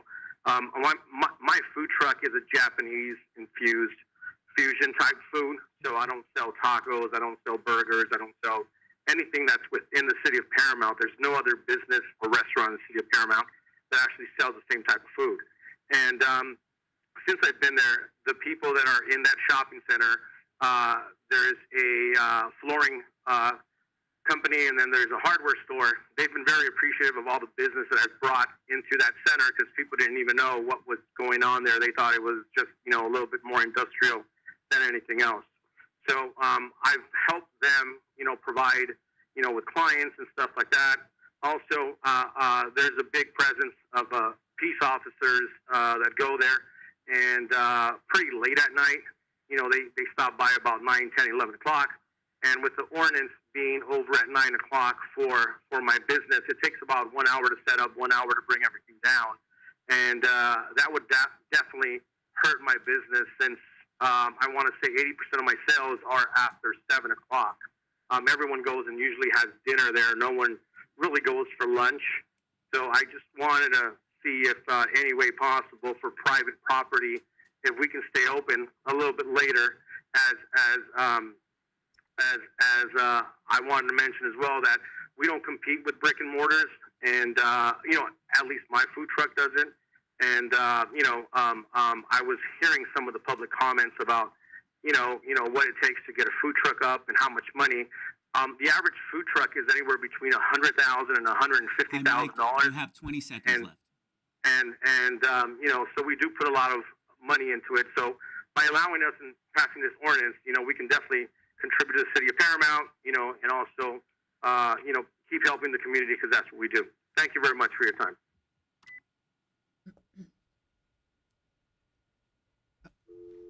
Madam Mayor and Council, just as a point of clarification, the ordinance does say they cannot vend, they can only vend between the hours of 12 noon and 9 p.m. on private property. So the act of vending is obviously, selling the food. The gentleman that you just heard from said that he needs an hour to take everything down. So according to the way it's written, that would still be allowed. So he could sell up till 9 o'clock. 9 o'clock shut down. Then he can do his cleanup between the hours of 9 and 10. So I just want to make sure that that's clear.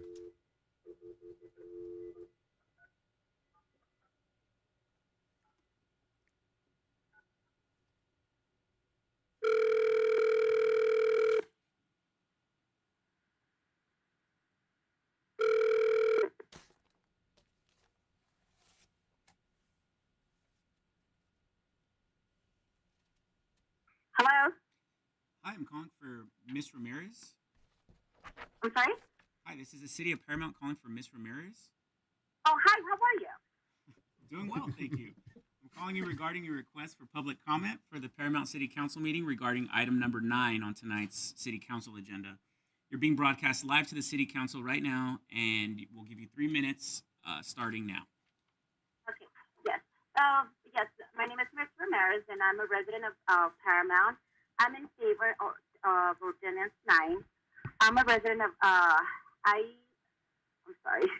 I work late night shifts, and all the restaurants are closed when I get out of work. So Beniyaki happens to be there late hours, and they're always available and convenient for us in the community and for people that work the late hours. Sometimes we have cravings at night, and they're just there. One of the things that I like going there is the customer service is amazing.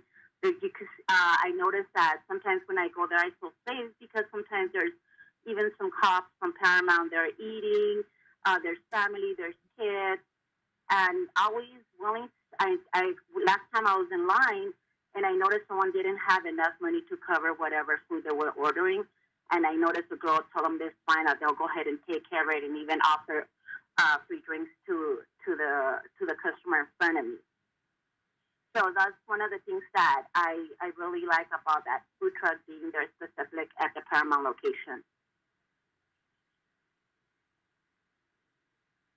Thank you for your call. Huh? Thank you Okay. for your call. Thank you.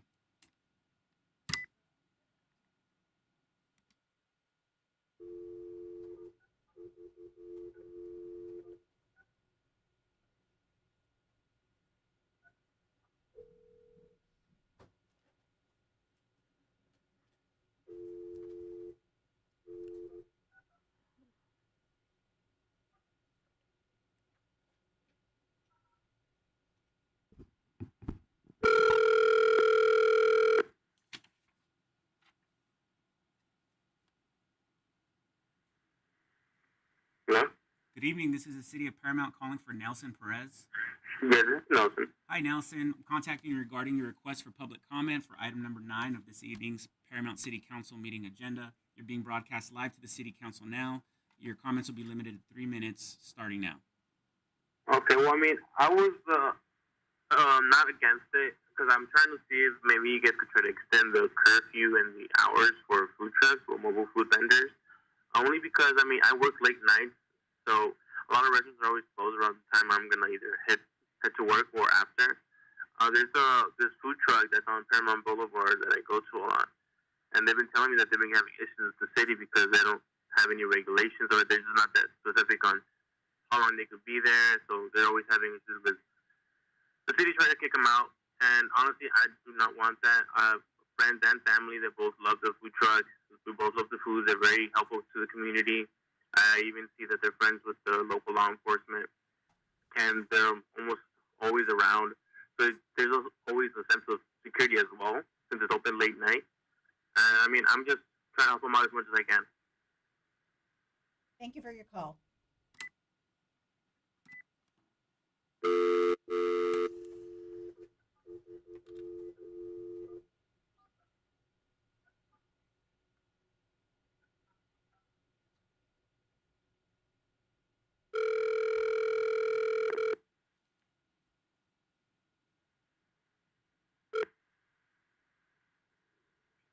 Hello?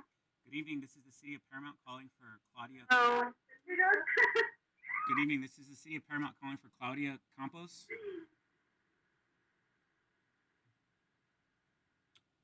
Hello, Ms. Campos.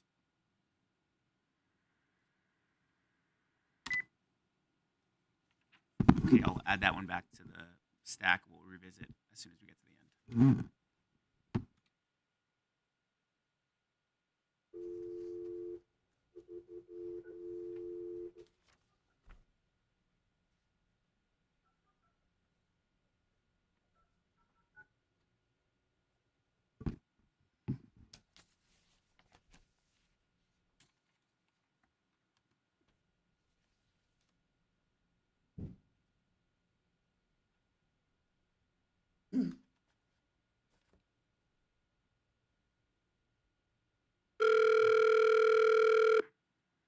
Hello? Hi, this is the City of Paramount calling for Ernesto Rivera. Yes. Hi, I'm contacting you regarding your request for public comment on item number 9 of this evening's City Council agenda. You're now being broadcast live to the City Council. Your comments will be limited to 3 minutes starting now. Okay. So I just wanted to give a brief on why I think, it's the truck in the City of Paramount, the Beniaki truck. Just wanted to give a brief of this on why I think, they should be in the city. I go to work. I work in LA, the city of LA. I live in Paramount. So I get off around 10. I get home around, let's say 10:45, 11.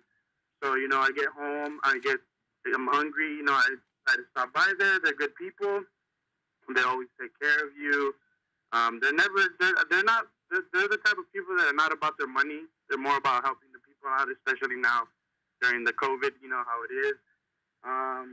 They're good people. They always, I have little nephews, cousins, they like fried rice. They always give me extra fried rice to take home to my cousins. But yeah, that's pretty much one of the biggest reasons why I think, they should be able to allowed to stay in the city of Paramount.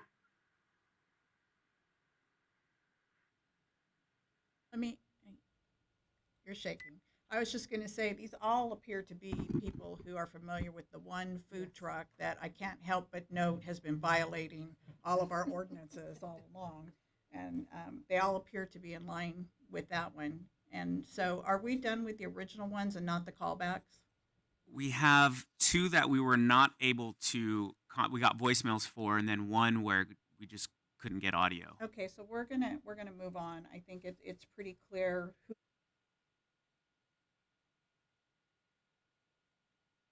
Yeah, we do have it written. Okay, thank you. Just one, Okay, thank but you. it's similar to the others. Hello, my name is Michael, currently residing on Arthur Avenue, about a quarter mile from Beniyaki's food truck. And I must tell you guys, it is some of the best hibachi I've ever tried. And I feel like the whole city of Paramount needs to stop by and support good food and great people. The customer service is amazing. They keep the lot clean at all times and are very punctual when it comes to getting orders out.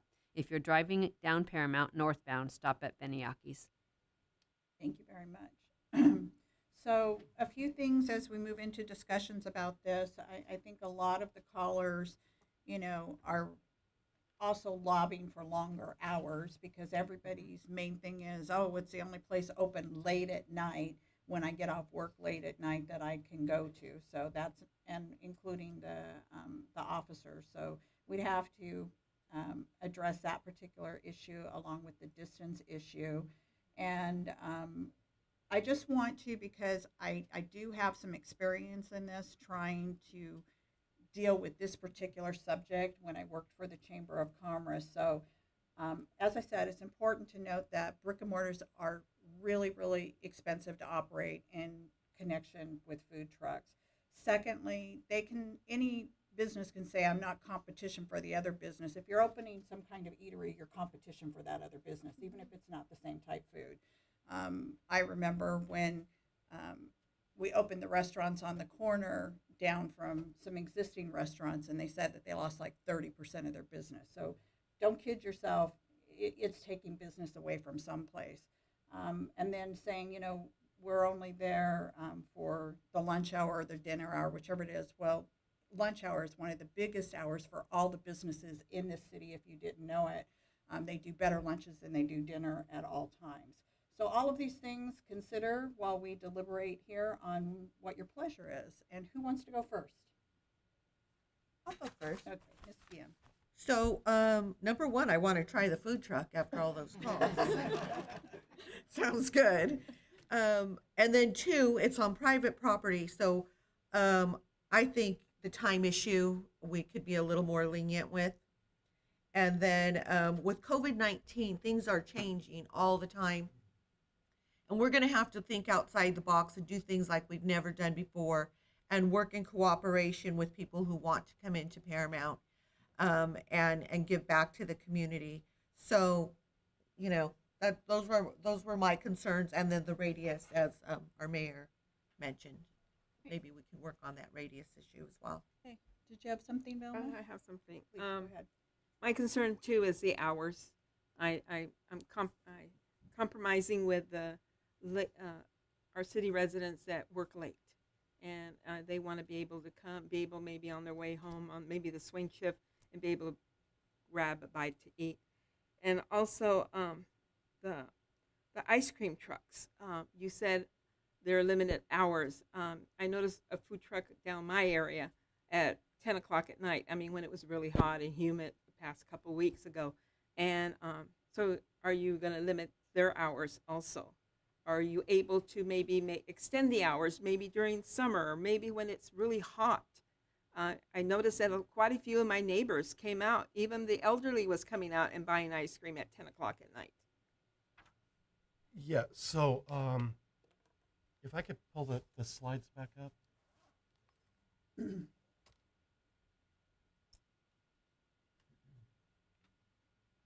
I think your concern might be addressed, but let me just pull up one of the slides real quick. Okay, thank you, Mr. Carter.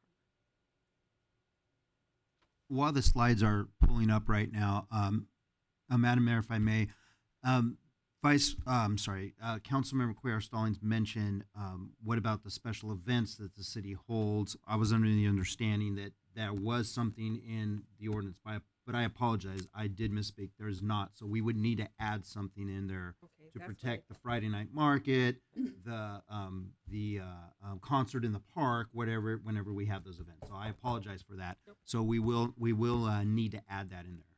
So. Thank you. Councilmember Cuellar Stallings. Yes. The first bullet here, limited to 10 a.m. to 6 p.m. Or 1/2 hour after sunset, whichever is first. That may not address your 10 o'clock concern, but in the summertime, it would be a 1/2 hour after sunset, which would obviously be quite a bit later than 6 p.m. So it would be like maybe sometime during the summer, Sunset maybe is 8 o'clock. 8 o'clock, so maybe 8. Sunset's at 8, maybe Okay. 8:30 during the summertime. Okay. I know what a couple of my neighbors are probably going to ask me about the ice cream truck not being able to come later. I wish the ice cream truck that comes through my neighborhood at 10 o'clock would not come. Because it plays loud music all the way through Can't the anymore. neighborhood. No audio. No, Yeah, she- that's she- what I'm he- saying. Just because we have the written rules doesn't mean they follow them, yeah, right? I mean, yeah. Well, he who's gonna plays monitor all that? Ring Around the Okay, Rosary so or something like we'll go that. back but to it's- this end just in case you had something. I just have one Vice question. Mayor Are we going to actually limit the amount of permits we're going to be able to have, of how many trucks we're going to be able to allow at one time? So it's open. Don't forget, everybody here, you can adopt this ordinance, you can make any amendments to you that you want, you can bring it back if you want to do more investigation. It's totally open to you so that you know that. How about you, Councilmember Guayo? Isn't anything you want to bring forward? Yeah. So obviously, the callers were I don't know, advocating for longer hours. We already think in the presentation have maybe 2 sets of hours, something for public and something for private. So maybe adjusting again the hours for these food trucks that are going to be on private property, and with that adjusting the radius. I mean, it sounds like crazy trying to figure everything out. But even that, again, if they're on private property, what is the radius for the surrounding food places? There is no radius, actually, right? If I'm not mistaken, yeah, there is no radius for trucks that want to park on private Private? property. No, that's correct. Yeah. Okay, so then maybe just having 2 different sets of hours again for those that are going to be on public Mhm. property, and then those that are on private. Now, I'm not saying go to 2 a.m. either, but just maybe extending it. Sure. So that's a very good point. There is a clause in the ordinance that allows for the planning director to adjust the timeframes.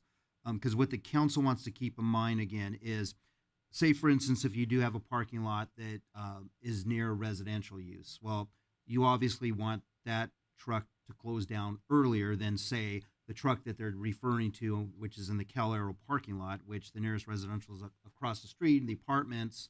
However, there's plenty of distance, noise, lights, things like that, that probably wouldn't make as big of a deal than, say, a parking lot that's right up alongside a residential. So that's something just to keep in mind as you make your decision. So then, is there anything that can be put in there where it says, okay, yes, it is private property, but then also it's kind of like a case by case, so that the surrounding area can be taken into consideration?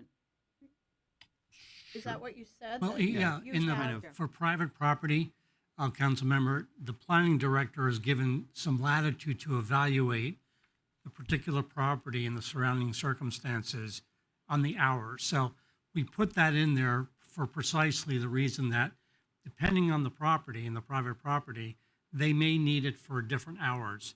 What we wanted to do was just try to put a general timeline, but then give the planning director flexibility to say, on this particular piece of property, we may adjust the hours accordingly. So that's what we did.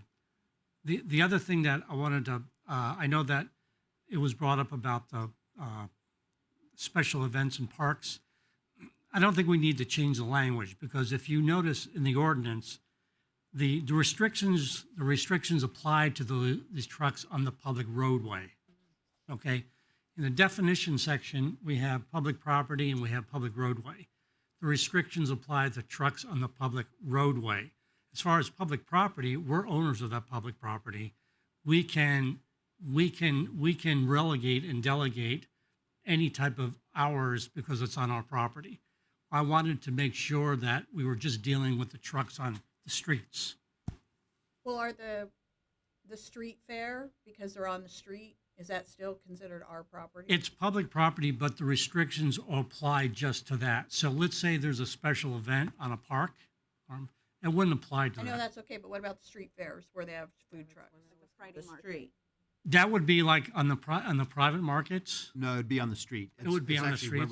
right here Okay, on then, Jackson Street. then we would probably exempt that. Do we close those off? We do, so they're no longer allowed for traffic to So go. are they Okay, not so- considered a roadway then? Well, that's a good question, Madam Mayor, because when we look at the roadway, it says it's designed ordinarily and used for vehicular travel. Obviously, if it's not used for vehicular travel anymore, it's on a public roadway. But in order to avoid ambiguity, we probably should make that clear. Can't make that exemption. Yeah, I think so. Hey, I think in order to go at this in a fashion that's going to make sense to everybody, we have to take each one. We have to take the public streets and how you want to address that, and we have to take the private property. Okay. So why don't we start with the public roads and what's presented to you, and what adjustments would you like to see made, or if you want to see it go through as is? Can we start to enumerate those? Yeah, because I was actually going to just, we're not voting on it. I think it still needs work. I mean, this is a draft. I don't think we're ready to, that's just my recommendation, that we're not So ready. what we could do is we can talk about those things you'd like to see staff come Sure. back with and get a consensus of those so they can work on it. Got it. So, but we need to get a consensus so you don't send them in one direction and I send them in another. Got it. So let's try to get a consensus of what you would like to see come back, what you don't like about the street ordinance. Let's start there. Ms. Guillen? Okay, so for public roadway, just to make sure we're on the same page, I'm concerned about the radius. I'd like to shorten it from 500 feet. And then also operating hours, 2 hours just goes by really quick. And so I think it should be extended more than 2 hours, and then take into consideration, pack up time. So maybe 4 hours of operation. And that would be, and then also I'd like to consider on the public roadways, designated areas for food trucks that could operate at a longer time at any given time within parameters. Okay, is that everything? Okay, Yes. anything you want to add to that list or that you disagree with, Vice Mayor? I'm looking at private property. I'm looking again at radius. I think because We're going to deal right now with just public roadways. I'm fine with public. Okay, so everything Lori said, you have no objection to those No, changes. not at all. How about down here? Velma, did you hear everything that Lori Yes, wants to propose? I'm in favor of the hours. I'm in favor of Ms. Aguayo? shortening the Okay, radius. so does staff have direction then? So we would like you to look at a more reasonable radius. We would like you to look at extending the hours of operation. Right, move from to 2 to 4 4 hours. 4 hours. And then possible designated area for food trucks that need to operate longer hours. Is everybody in agreement with that? Staff have direction to come back to you with proposals in that direction. Okay, now let's move to private property. You want to enumerate for me, Vice Mayor, what your thoughts are? Again, I was just looking at the private property, I think because we looked at an example with an existing restaurant with 5 restaurants around it. I think if there would have been maybe another picture that showed us an industrial, that showed us 500 where it's not, it gives us a better visual. Does that make sense? I mean, The 500 doesn't include for private property. oh, it doesn't? Yeah, the restriction on the radius does not apply to private property. It's only on the street. Correct. Yeah. Okay, so private property has no radius. And that Right. was one of your concerns. Unless you want to add a radius, we can look at that. We're good. That's No, I'm good. okay. Okay, how about down here? Anything on the private property? Maybe let's just. Is this it? Yeah, this is where it starts. Well, yeah, this is where it starts right here. Okay, so if you'll look here. These are private the property- highlights again. There's more detailed in the staff report. We can go over those as well. Let's go over the private property just because it's been a little while since we heard that, and so that we can then decide if what kind of changes we would like to see made to that. Mayor, do you want the highlights or do you want to go over I want to know what's allowed right now on private property. Okay. So, okay. I should not say what's allowed now. What's proposed? What's proposed? Okay. So the operating hours would be 12 p.m. to 9 p.m. Monday through Sunday. The planning director, as John Kavanaugh stated, could extend those hours. Maximum length of time would be 4 hours, and you'd have to receive property owner permission.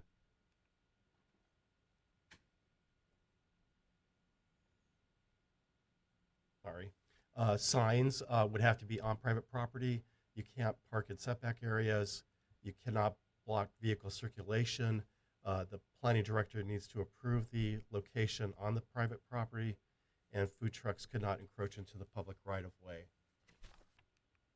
And then public and private, no tables or chairs, have to have a valid health department permit, need to have a trash can, cannot discharge liquids, and you have to have a business license from the city. Thank you, John. So right now, the only change that's been mentioned to this proposal is to change the radius. Yeah. Well, On no, there's private, no there's no radius radi- on private. Not on private. There is no radius. Radius. I'm sorry, I have the word no radius. I know. here. I'm sorry. That was my bad. It's confusing. I I did that thing. I'm sorry. apologize. Okay, So no on radius. private, Pri- so on private. private, I'd like to see extended hours Extend, to go later than 9 p.m. Paramount is a working class community, and a lot of the callers made some valid points. Driving home, and being able to get food. Extended hours as far as I think you had a 4-hour. 4-hour window. Yes. To make that hour to at least a 5-hour, if not 6. And then when we talk about people who go to a food truck and they have to wait for their food, a lot of times people have children, so maybe just 3 tables to set a purse down or a child down or something on private property only. I don't really care for the no tables, because I think we have handicapped people. It needs to be accessible where they have a waiting area, and people with kids. And without a table or a chair, it makes it pretty difficult. And Councilmember again, would you're extending the hours? There's that clause that John Kavanaugh talked about that the planning director can extend the hours past 9 p.m. Would you like something different than that? I would, only because when you do it that way, it leads to the perception that, well, you'll do it for some, but not for everyone. So I think if you widen the hours, and then if you need to change it on a personal basis after that, to do it. But I think we have to be realistic, and 4 hours isn't very long, especially on private property. That's their property. Okay, I'm just going to make a comment, and then I'll go back to you. It's at 4 hours now. I personally would have no objection with one more hour, 5, but I want to leave it in the hands of the planning director because I want the opportunity for them to scope out the neighborhoods. I don't want that food truck making a decision whether or not he's going to disrupt a neighborhood or a church or anything else going on. I want that to be evaluated. So my take is no, I want that to stay in the hands of the planning director. I half agree with Ms. Guillen's suggestion that there be tables.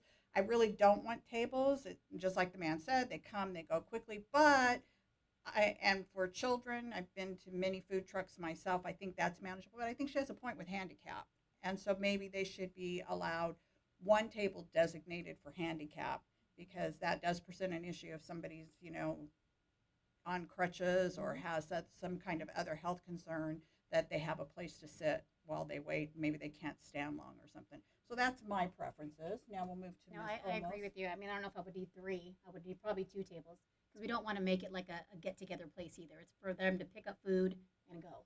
2 is So good. I would go with 2 tables. That's just my recommendation. But I think I'm going to have to.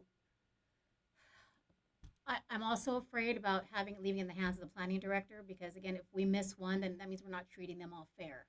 So I just feel like we need to make an ordinance and just make it across the board. Well, what you eliminate then, because like I said, I'll go to the 5 hours, no problem. Sure. But like this truck who's bothering nobody, it seems like where he's at and stuff, maybe he could go 7 hours because of where he's at. He's not at, but you don't want to give that same thing to somebody who's right near a neighborhood. Let those other trucks then go battle with Cal Aero to take over part of his private property. Sure. I too. mean, I see that point. I just want to make sure if that happens, that's an opportunity. I don't want it to be like a negative opportunity. I want it to be more like a positive opportunity. What I'm afraid of is that the trucks are going to come and we are going to limit them to 4 and we won't extend it based on your recommendation. You know what I mean? So I just think if we're going to do this, if we're going to put it in his hands, I just need you to be a little bit more free about it. Let's try this. This is a trial, right? Yeah, We're going we to try can always something go new. back. So, I mean, So are you saying then to extend it to a certain hour, to leave it in their hands? Which way are you saying? To leave it in their hands or right now it's at 4 hours. Right. You want to extend the hours? extend the hours. To what? 1 more hour is fine. 5 hours. I'm good with Okay. 5. I'm good with 5. And then to a 5 hour with the possibility of longer hours left in the hands of planning, or everybody gets 5 no matter what? Come back to me on that one. Come back. How about you? Do you have a So, comment? no, I see where you're going with that, and it makes a lot of sense. But when they come to get the permit anyway, I think it could be in the discretion. So if we do 5 hours, but if you look at it and say, okay, you're going to get 5 hours, but because this is a neighborhood, you can only operate between these hours, but you're still going to get your 5 hours Yes, if it's in a neighborhood. that's correct. If it's not in a neighborhood, you're going to get your 5 hours. And then looking at it based on haves and needs, you know what? You're going to get the 5, but because you're in an industrial area and you're not affecting neighborhoods, we can give you 2 more hours. Also, Madam Mayor, I think there's a point to be made too and I think Councilmember Guillen hit on this, is where we want to give the planning director some discretion because you're right. Not all the property, one may be in an industrial area, one may be next to a residential area. What we're trying to do is say, look, when you're there, we're giving you 4 hours. But the total time that they can use this property is from 12 p.m. to 9 p.m. But it gives the planning director discretion to say, okay, it's 12 to 9, but because this may be a industrial area where there's no residential, we'll let you go to 10 or 11. Well, that's leaving them the opportunity to make that designation. Exactly. But that's not what I was hearing. They wanted to extend set hours and then add that designation both.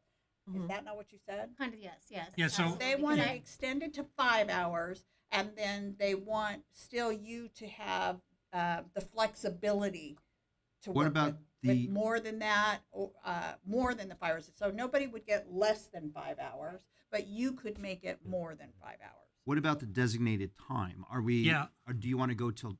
I heard 10 maybe 10 p.m., 11 p.m.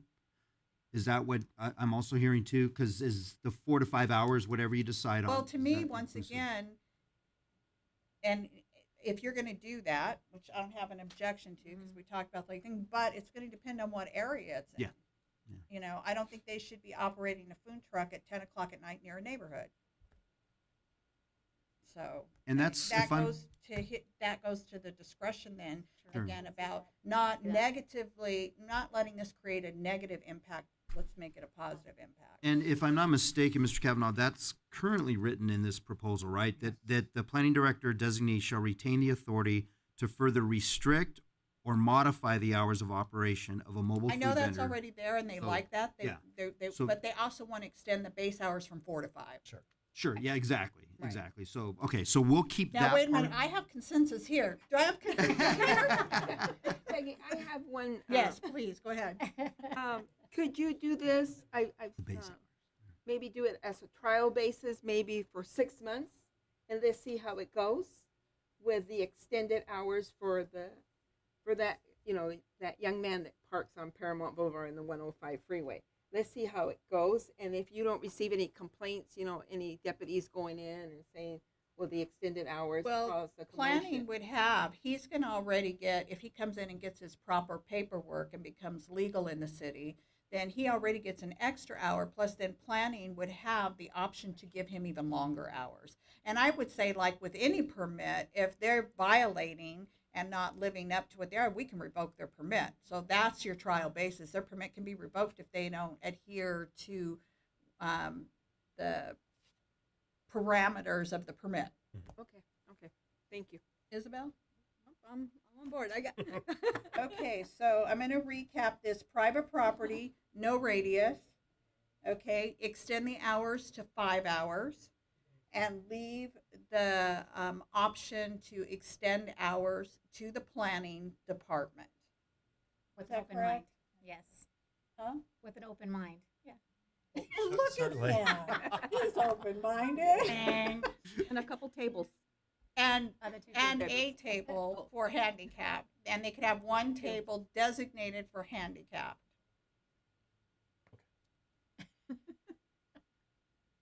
Anything Okay, else? I got that. Okay, so once again, this is all just direction. You guys are going to come back to you with another written ordinance, and then you can tweak that if you need to. Okay, Yeah. so you have a consensus. Do you want to Absolutely. vote? Are you good? We're good. Okay, we're going to move on. Do they have to do anything with the public? Oh, it's not a public hearing yet. So. No. Okay. It's just an ordinance introduction. Okay, so we're going to move on to item 10, Census 2020 expenditures. Yes, Madam Mayor and Council, we're only 30 days away from the deadline for all Americans to fill out their census form. Over the last few months, we've been doing a lot to communicate to our residents about the importance of being counted. But as evidenced by our response rate, we as a community can definitely do better. So with just 4 weeks left, we have some ideas that we want to bring to you to get more residents involved in this census. And we're asking you for a budgetary change to help us with these promotional ideas. So with that, I'll turn it over to our Assistant City Manager, Andrew Villalpando, and he'll handle the item. Andrew? Thank you, Mr. City Manager. And again, good evening, Madam Mayor, members of the City Council. The census is a count that occurs every 10 years of households and individuals living in the United States. An accurate census count is important because it determines the level of federal and state funding for local services, including things like healthcare, libraries, law enforcement, transportation, and housing, among other things. Population figures established by the U.S. Census count resulted in funding for vital paramount services, including things like our graffiti removal program, rent, mortgage, and business relief grants, public improvements to our public pools and sidewalks, landscape medium maintenance, among other things. The census also serves as a basis for political representation, which is, I think, a very, very important tool that we can use the data from the census for that really goes overlooked on occasion. Unfortunately, historically, Paramount has been among a multitude of hard-to-count areas in this region, and we really can't emphasize enough how important it is that we try to leverage as many federal resources as possible, particularly in this year. So I just want to introduce to you a couple of slides to just show how tirelessly staff has worked over the last year to promote engagement in the 2020 census. I won't go through all of them because there's 3 slides here that really just fill up of all the things. And of course, this enough credit can't be given to our staff and of course all of you, the city council, and just the efforts that we've really taken over the last year. So here we see things that we've done like print media, countless around towns every month, Pulse Beat monthly newspapers, entries in our Cityscape, which is a monthly edition, 2 full-page ads in March and June of 2020, and of course, entries in our Paramount Journal weekly newspaper. Social media and website. If you've logged on even once to any of our social media portals, you know that we're working very, very hard to promote engagement in the 2020 census. Something that was pretty unique that we came up with recently was a TikTok video contest that was wildly successful. So, that's just another way that we're trying to reach out to a different demographic, to encourage participation in the census.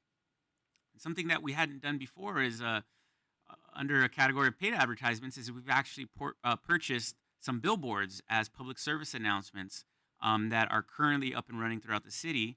And here's an example of one of them. This is on Downey Avenue, facing northbound, just north of Alondra, and this is one of the 4 ads that we've purchased. You'll notice you can't see it at the far bottom right. There's actually a little city logo there, and this is to really highlight the fact that this is the city of Paramount, really trying to encourage our residents to shape our future. So we have 2 billboards in Spanish and 2 billboards in English throughout the city. Continuing with our efforts, paid promotional materials include the street banner, which you've probably seen time and time and again along Paramount Boulevard, magnets placed on all of our city vehicles. Other public information posting and signs include our message boards that are placed throughout the streets in Paramount, information and encouraging words on signs posted on large A-frames, placed on marquees at various Paramount Unified School District school campuses, and signs across our parks. Some other sponsored events and activities that we have engaged in or are planning to in the next 30 days as we ramp up to aggressively promote and encourage participation in the census are weekly caravan events. This is where we'll have a trail of cars caravanning throughout the city, playing culturally sensitive music as well as honking horns and creating noise to try to bring people their attention to the importance of the census. And what I have highlighted here is actually the main item for tonight, and I'll get to that in a moment. So we've done various census caravans. We're in the process of distributing about 5,000 door hangers throughout the city. So on and on and on, our census efforts continue. So with that said, we want to incorporate a new strategy to gear up in the next 30 days. We've sort of pivoted from the message of please take the census to why is it important that Paramount residents participate. For all of those reasons that I mentioned early on, about political representation, but funding for local programs and services. So in the coming weeks, as you've seen, we've engaged in pretty aggressive media campaign, but we also want to offer something unique as a new aggressive strategy. We want to try to raffle off some gift cards as a way of encouraging census participation. We're working on the details of that, but here we are tonight to ask for your permission to do that.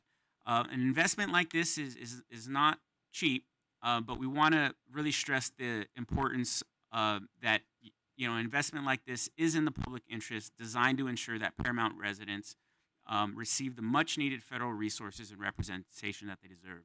So if approved this evening, these expenses will be offset by unused funds originally appropriated in the community promotion budget that were canceled due to the COVID-19 pandemic. These changes would be reflected in the mid-year budget review as part of a budget adjustment, along with other Census 2020 expenses. So at this point, it's recommended that the City Council consider and approve the use of general funds in a cumulative amount not to exceed $10,000 for the purchase of gift cards and other city merchandise to to be raffled off as part of the 2020 Census Initiative efforts. I'd be happy to answer any questions you may have. Okay, thank you, Andrew. Questions? Questions? Okay, motion in order?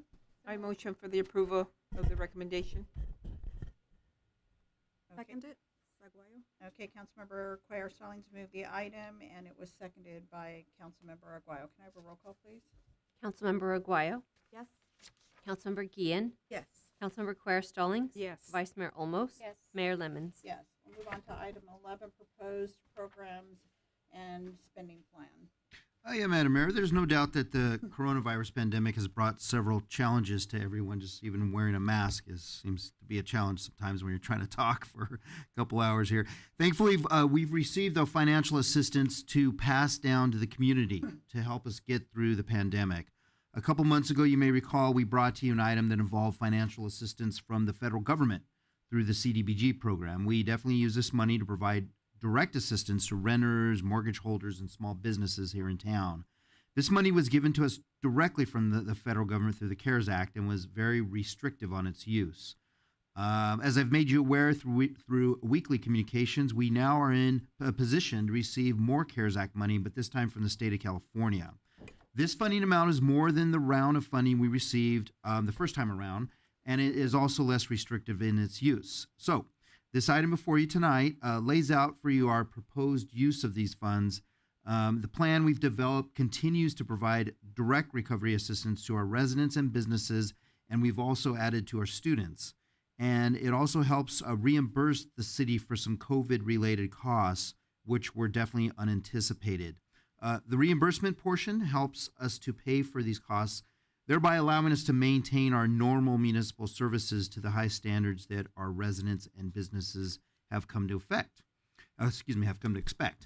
With that, I'll turn it over to our Finance Director, Ms. Karina Liu, who will handle the item. Karina? Thank you, John. Madam Mayor and members of the council, I'm pleased to present to you the proposed use of CARES Act pass-through coronavirus relief funds. In response to the coronavirus pandemic, the Coronavirus Aid, Relief, and Economic Security, also known as the CARES Act, it was passed by Congress back in March. Among other programs, this provided relief funding to states.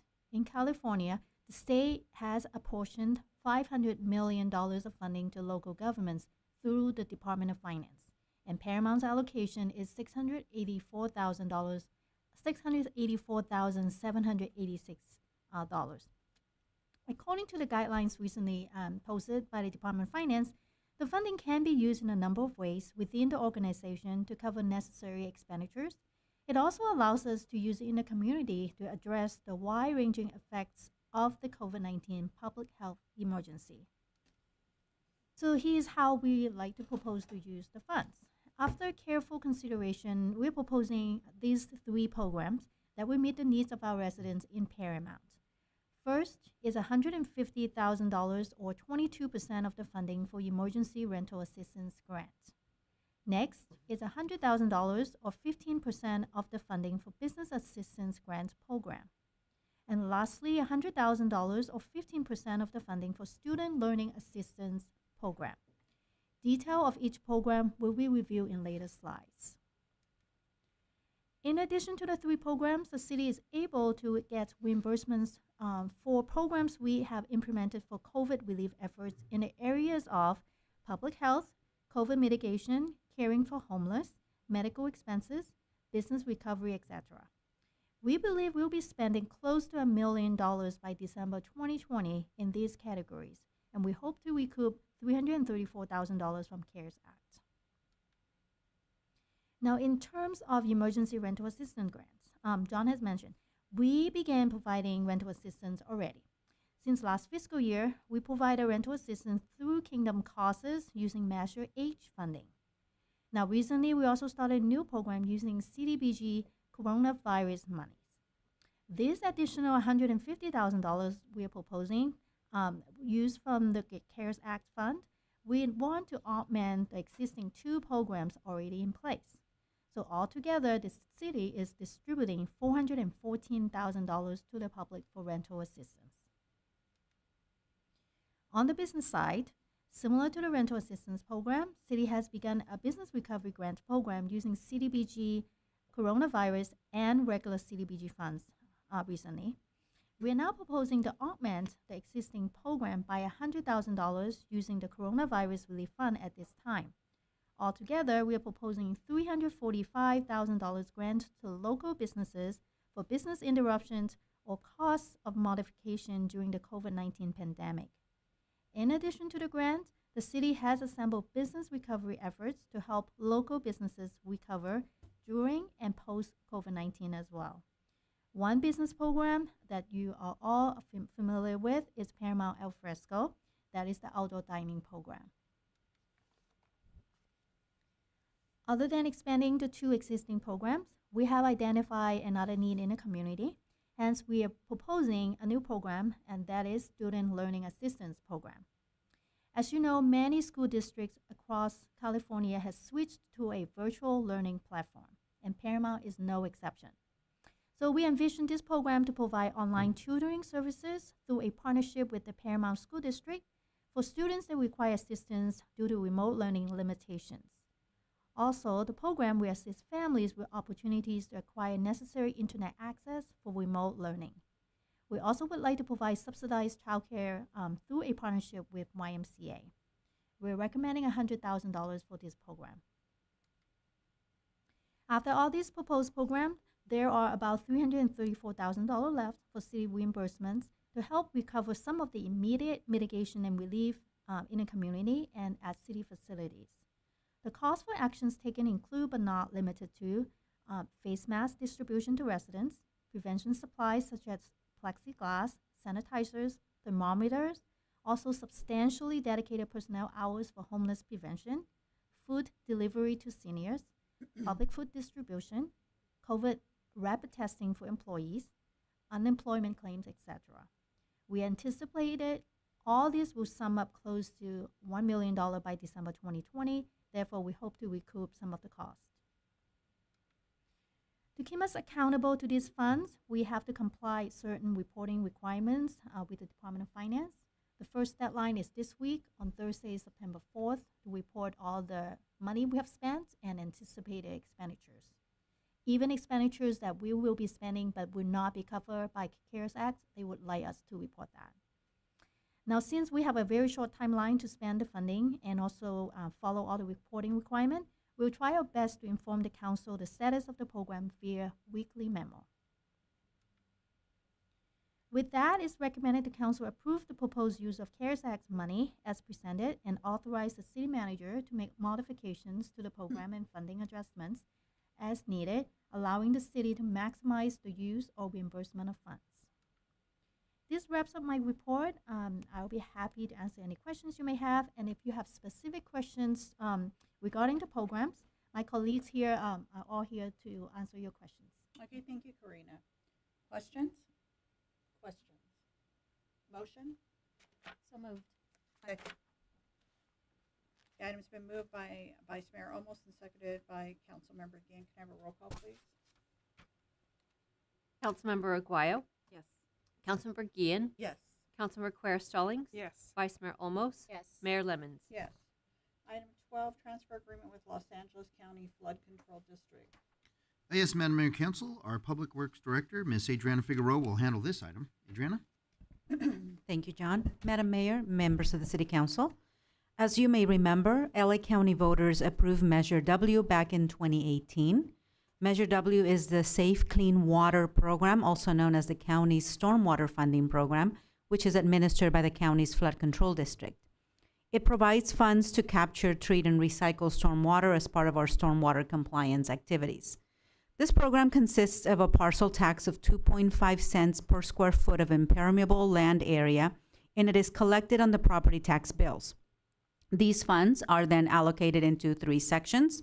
10% goes to the Los Angeles County Flood Control District for the administration of the county-wide program, 40% goes to the municipalities, and 50% goes to the 9 watershed areas to fund regional watershed-based multi-benefit stormwater projects, and or also to provide technical resources and conduct scientific studies. The attached transfer agreement for the municipal portion of the program funds will allow the county to disburse these funds on an annual basis. The allocation is proportional to the funds collected within the city's jurisdiction.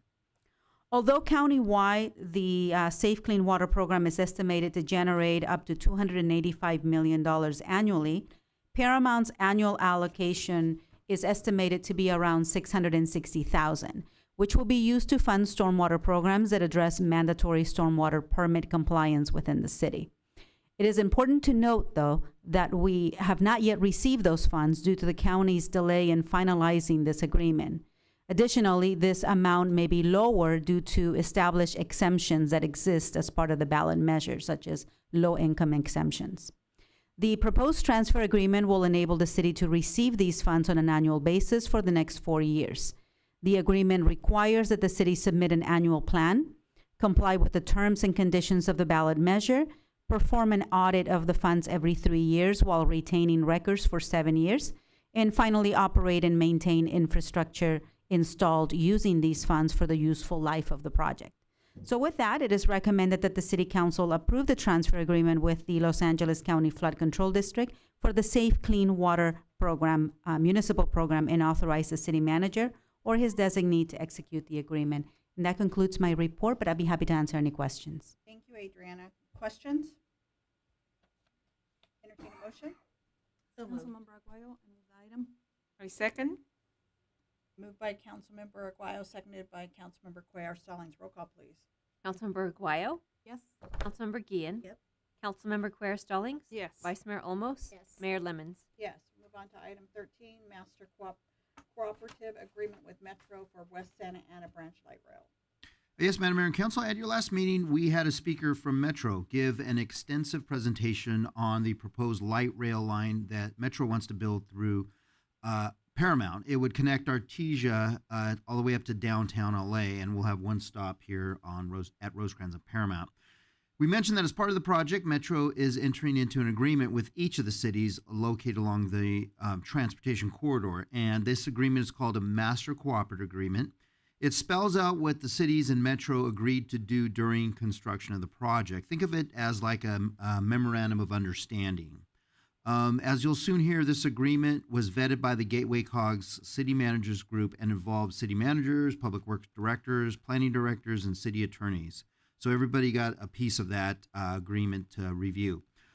Once the master cooperative agreements are signed by all the cities, this will actually show a level of interest and cooperation between Metro and the cities. And this is really important because this public project is going to require private investment. And investors want to see that there is this mutual cooperation that exists before they put their money into the project. So again, this agreement has been reviewed by several staff members and the city attorney. Metro has addressed and has actually satisfied all of our concerns. So it's ready for your approval. So with that, I'll turn it over to our Public Works Director, Adriana Figueroa, for a report. Adriana? Thank you, John. Madam Mayor, members of the City Council, as John indicated, at the August 18th City Council meeting, Metro presented to you a status update on the West Santa Ana Branch Light Rail project. This project essentially connects Southeast LA County to downtown LA through a 19-mile light rail corridor with a proposed transit station here in the city of Paramount. Metro's anticipated timeline for this project includes the release and adoption of their environmental impact report in 2021 and construction slated for 2023. This type of construction will inevitably require extensive review by the city and will impact existing infrastructure, including streets, sidewalks, traffic signals, etc. So in order to work together on this, a Master Cooperative Agreement, or MCA, is required by Metro for such projects. This MCA establishes a procedure and process for dealing with all light rail project work that is to be done within the city, specifically as it impacts the public right-of-way or existing city facilities. The MCA requires the submittal of all plans, documents, and reports for review and comment before obtaining city approval prior to the start of any construction activity, again, within the public right-of-way. Under this MCA, the city agrees to waive all permit fees for this public transportation project. However, all costs incurred by city staff and its consultants for design review and permit coordination, among others, would be reimbursed by Metro through a work plan authorization process, which is specified in the MCA. Also, if during the course of the project staff determines that it is in the city's best interest to upgrade or enhance a public facility, these upgrades are defined as betterments. We may request these betterments, however, that additional cost would have to be absorbed by the city. I should mention, as John indicated as well, that a working group of staff members from cities within the West Santa Ana branch alignment, as well as Metro staff was assembled back in January through the Gateway Cities COG.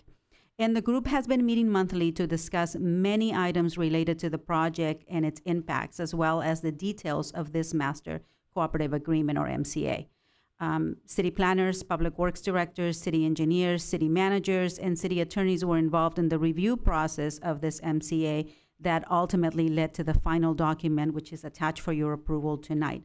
We went through several iterations, a couple of rounds of comments, and Metro was able to incorporate a lot of those comments into this final document.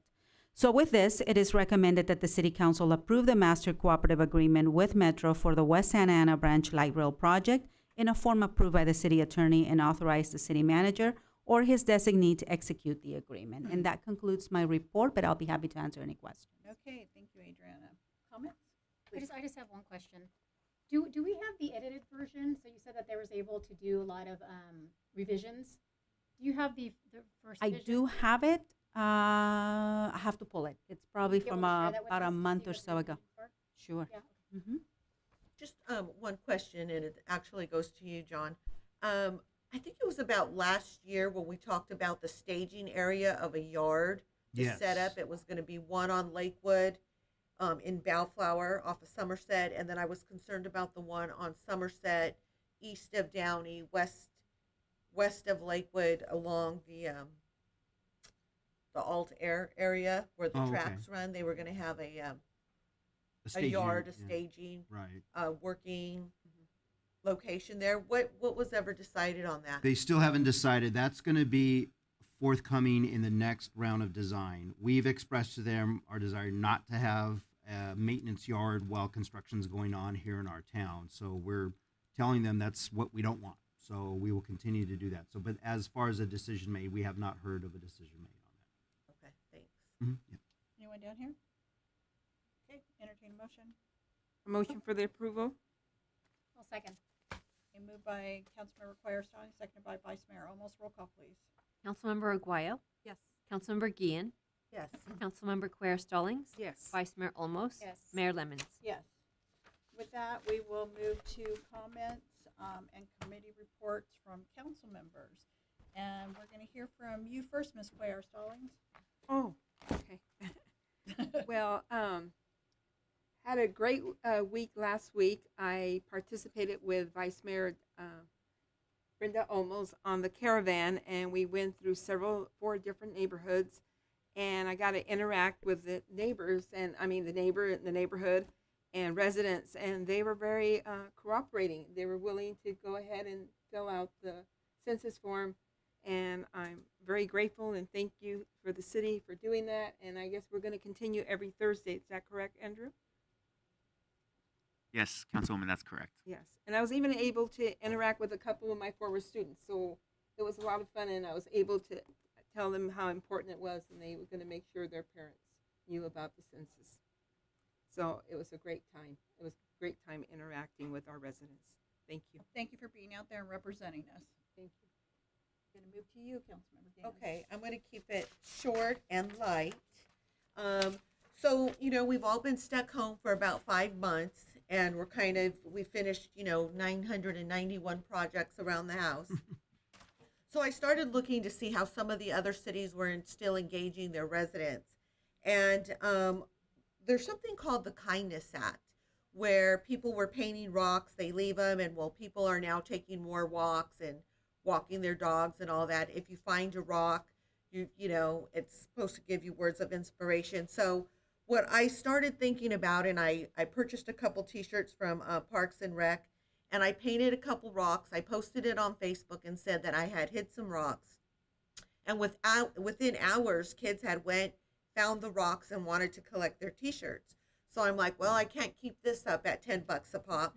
So maybe we should incorporate the city. So when we were, talking about the census, what I would like to challenge each of the council members to do is to paint 5 rocks with something to say about the census, sign your name in the back, hide it in your neighborhood, and if somebody finds it, let's give them a t-shirt. It just gets the community involved. Kids don't have PE right now, so if you can get them out to walk and look for rocks, I think it's something fun that we could incorporate the city to do. It also gets the message about the census out there. Just an idea, so I'd like to see, what you guys think about I that. appreciate the idea, but I really don't like you putting me on the spot with my artistic talent. I was gonna say, are you gonna paint my rocks? Well, Peggy, that has never changes anything. You don't like me putting you on the spot ever. So, I don't know, that's an idea.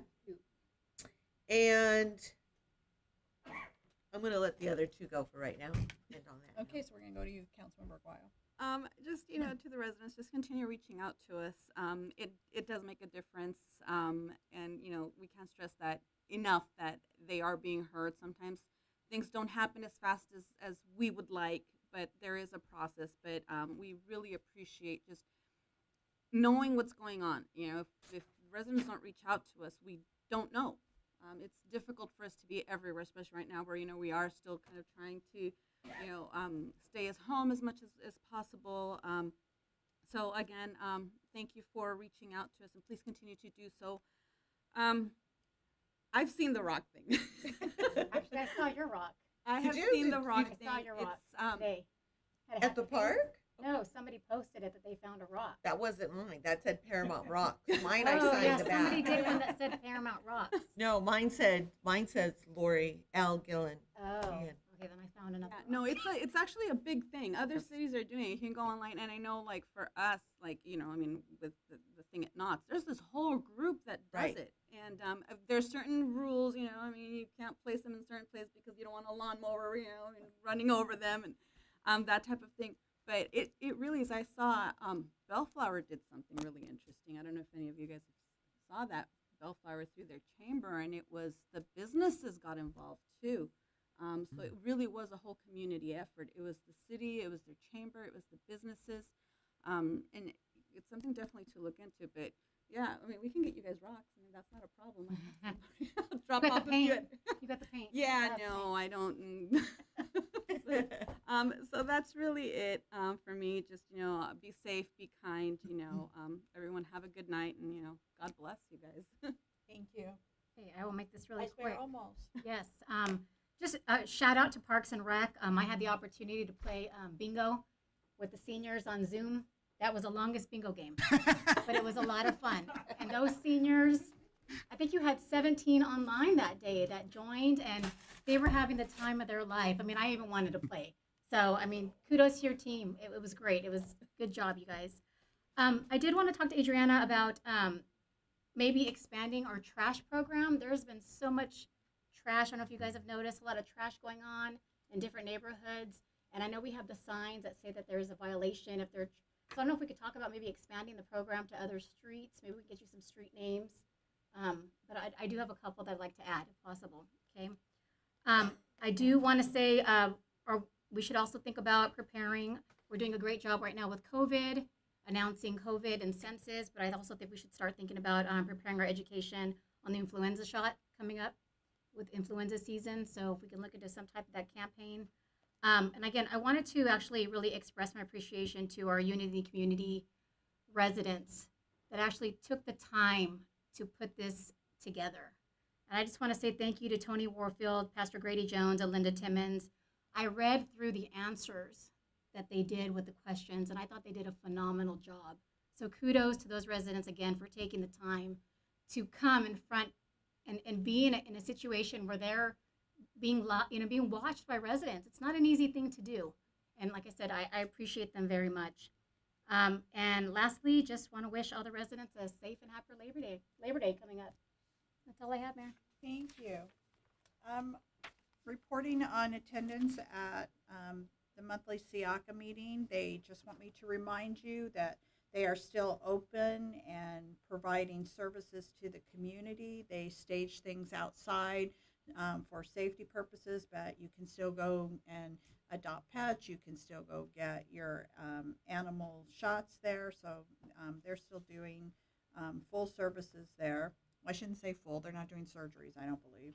Also, for the sanitation meeting, they continue to report on the COVID-19 virus in the wastewater discharge.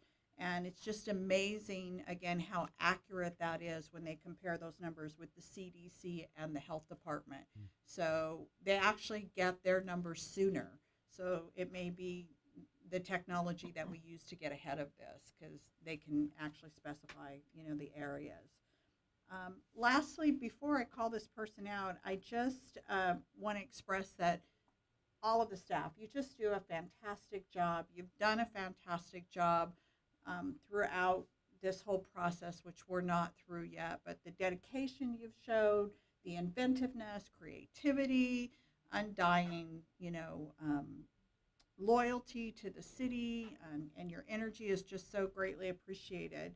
But I would like to especially recognize one of our employees, which is Steve Comparulas, for the work that he's doing with the homeless. When I see the compassion that this young man shows and the perseverance that it takes to go and get somebody off the streets, it's the most difficult thing in the world to do, and he has been so successful at it, and that literally changes a life. So I just want to say thank you, Steve. You're doing an amazing job for those people who are homeless in our city, and God will reward you for that strongly one day. Yes. And I would also like to say, have a great evening with this staff. You've been tremendous to all of us. It's wonderful to be back here in the council chambers and see faces. It's certainly a lot easier to manage without interrupting each other as often as we were. And with that, I will turn it over to you, John, for staff comments. Yes, thank you, Madam Mayor. Echoing what you said, welcome back. I hope you like your little coffee mugs there. We can all thank David Johnson for that idea. That was very sweet of him to do that. So cheers to David for that. Very good idea. So, and we're happy to have you back as well, because it was just as difficult having you on the line and trying to determine who's talking and stuff like that. So, but you were troopers. We appreciate you hanging in there on the line, especially our newer council members who, this is your first time sitting. Well, you've sat in the chair before as a commissioner, but for Councilmember Guayo, that's your first time. So we appreciate it, and we're happy to have you back. Just a few things I wanted to cover real quickly.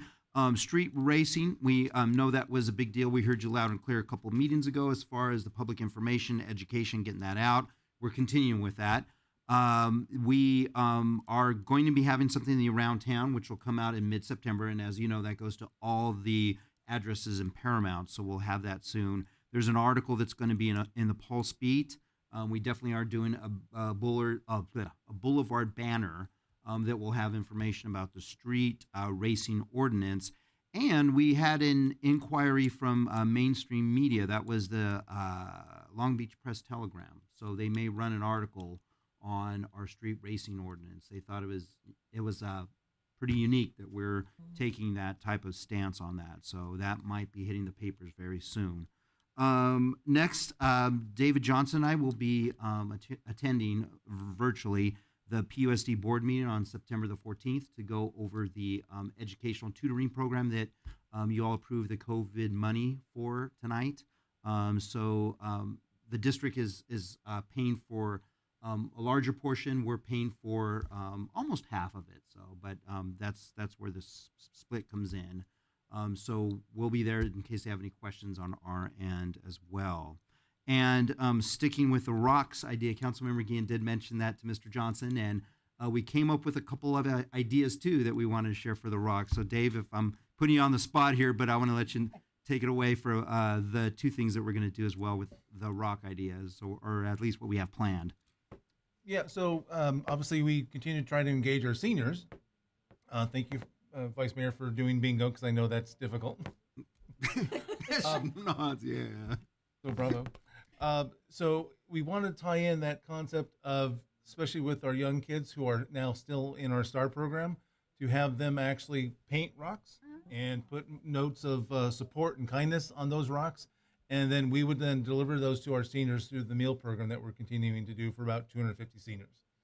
So we would have the kids do rocks, send those little notes of kindness to the seniors. And then we're also looking at possibly doing on the parks, where we could have a local artist actually paint something, again, notes of encouragement and hope on large boulders that we would place near walking paths on the parks. Thank you. That's it, Madam Mayor. Like I said, creative and inventive. Also, I just want to give a shout out too to staff regarding the money that we're going to be putting towards tutoring. When the school year got close to starting virtually, I received a lot of calls about students not having internet and there not being tutoring. And I reached out to Mr. Moreno and said, you know, can we partner or help the school district in some way? Can we be part of this? Because there are kids, and we as a city have invested so much money in education. We don't want this to go by the wayside. So he immediately jumped on it, started talking to the superintendent. They came up with a plan. So thank you, John. Thank you for being so responsive, even though, you know, it's usually considered a school district issue, making it an issue for the entire community. Certainly appreciated. With that, we'll adjourn this meeting till September 15, 2020 at 5 p.m. I'm going to call to order the successor agency for the Paramount Redevelopment Agency. And can I have a roll call, please? Councilmember Aguayo. Here. Councilmember Guillen. Here. Councilmember Quer Stallings. Here. Vice Mayor Olmos. Here. Mayor Lemons. Here. Are there any public comments? No, ma'am. Can I have a motion on the consent calendar? So moved. Second. Seconded by Aguayo. So it was moved by Vice Mayor Olmos, seconded by Councilmember Aguayo to approve the consent calendar. Can I have a roll call, please? Councilmember Aguayo. Yes. Councilmember Guillen. Yes. Councilmember Quer Stallings. Yes. Vice Mayor Olmos. Yes. Mayor Lemons. Yes. With that, we're adjourned to October 6, 2020 at 6 p.m. Thank you again, everyone.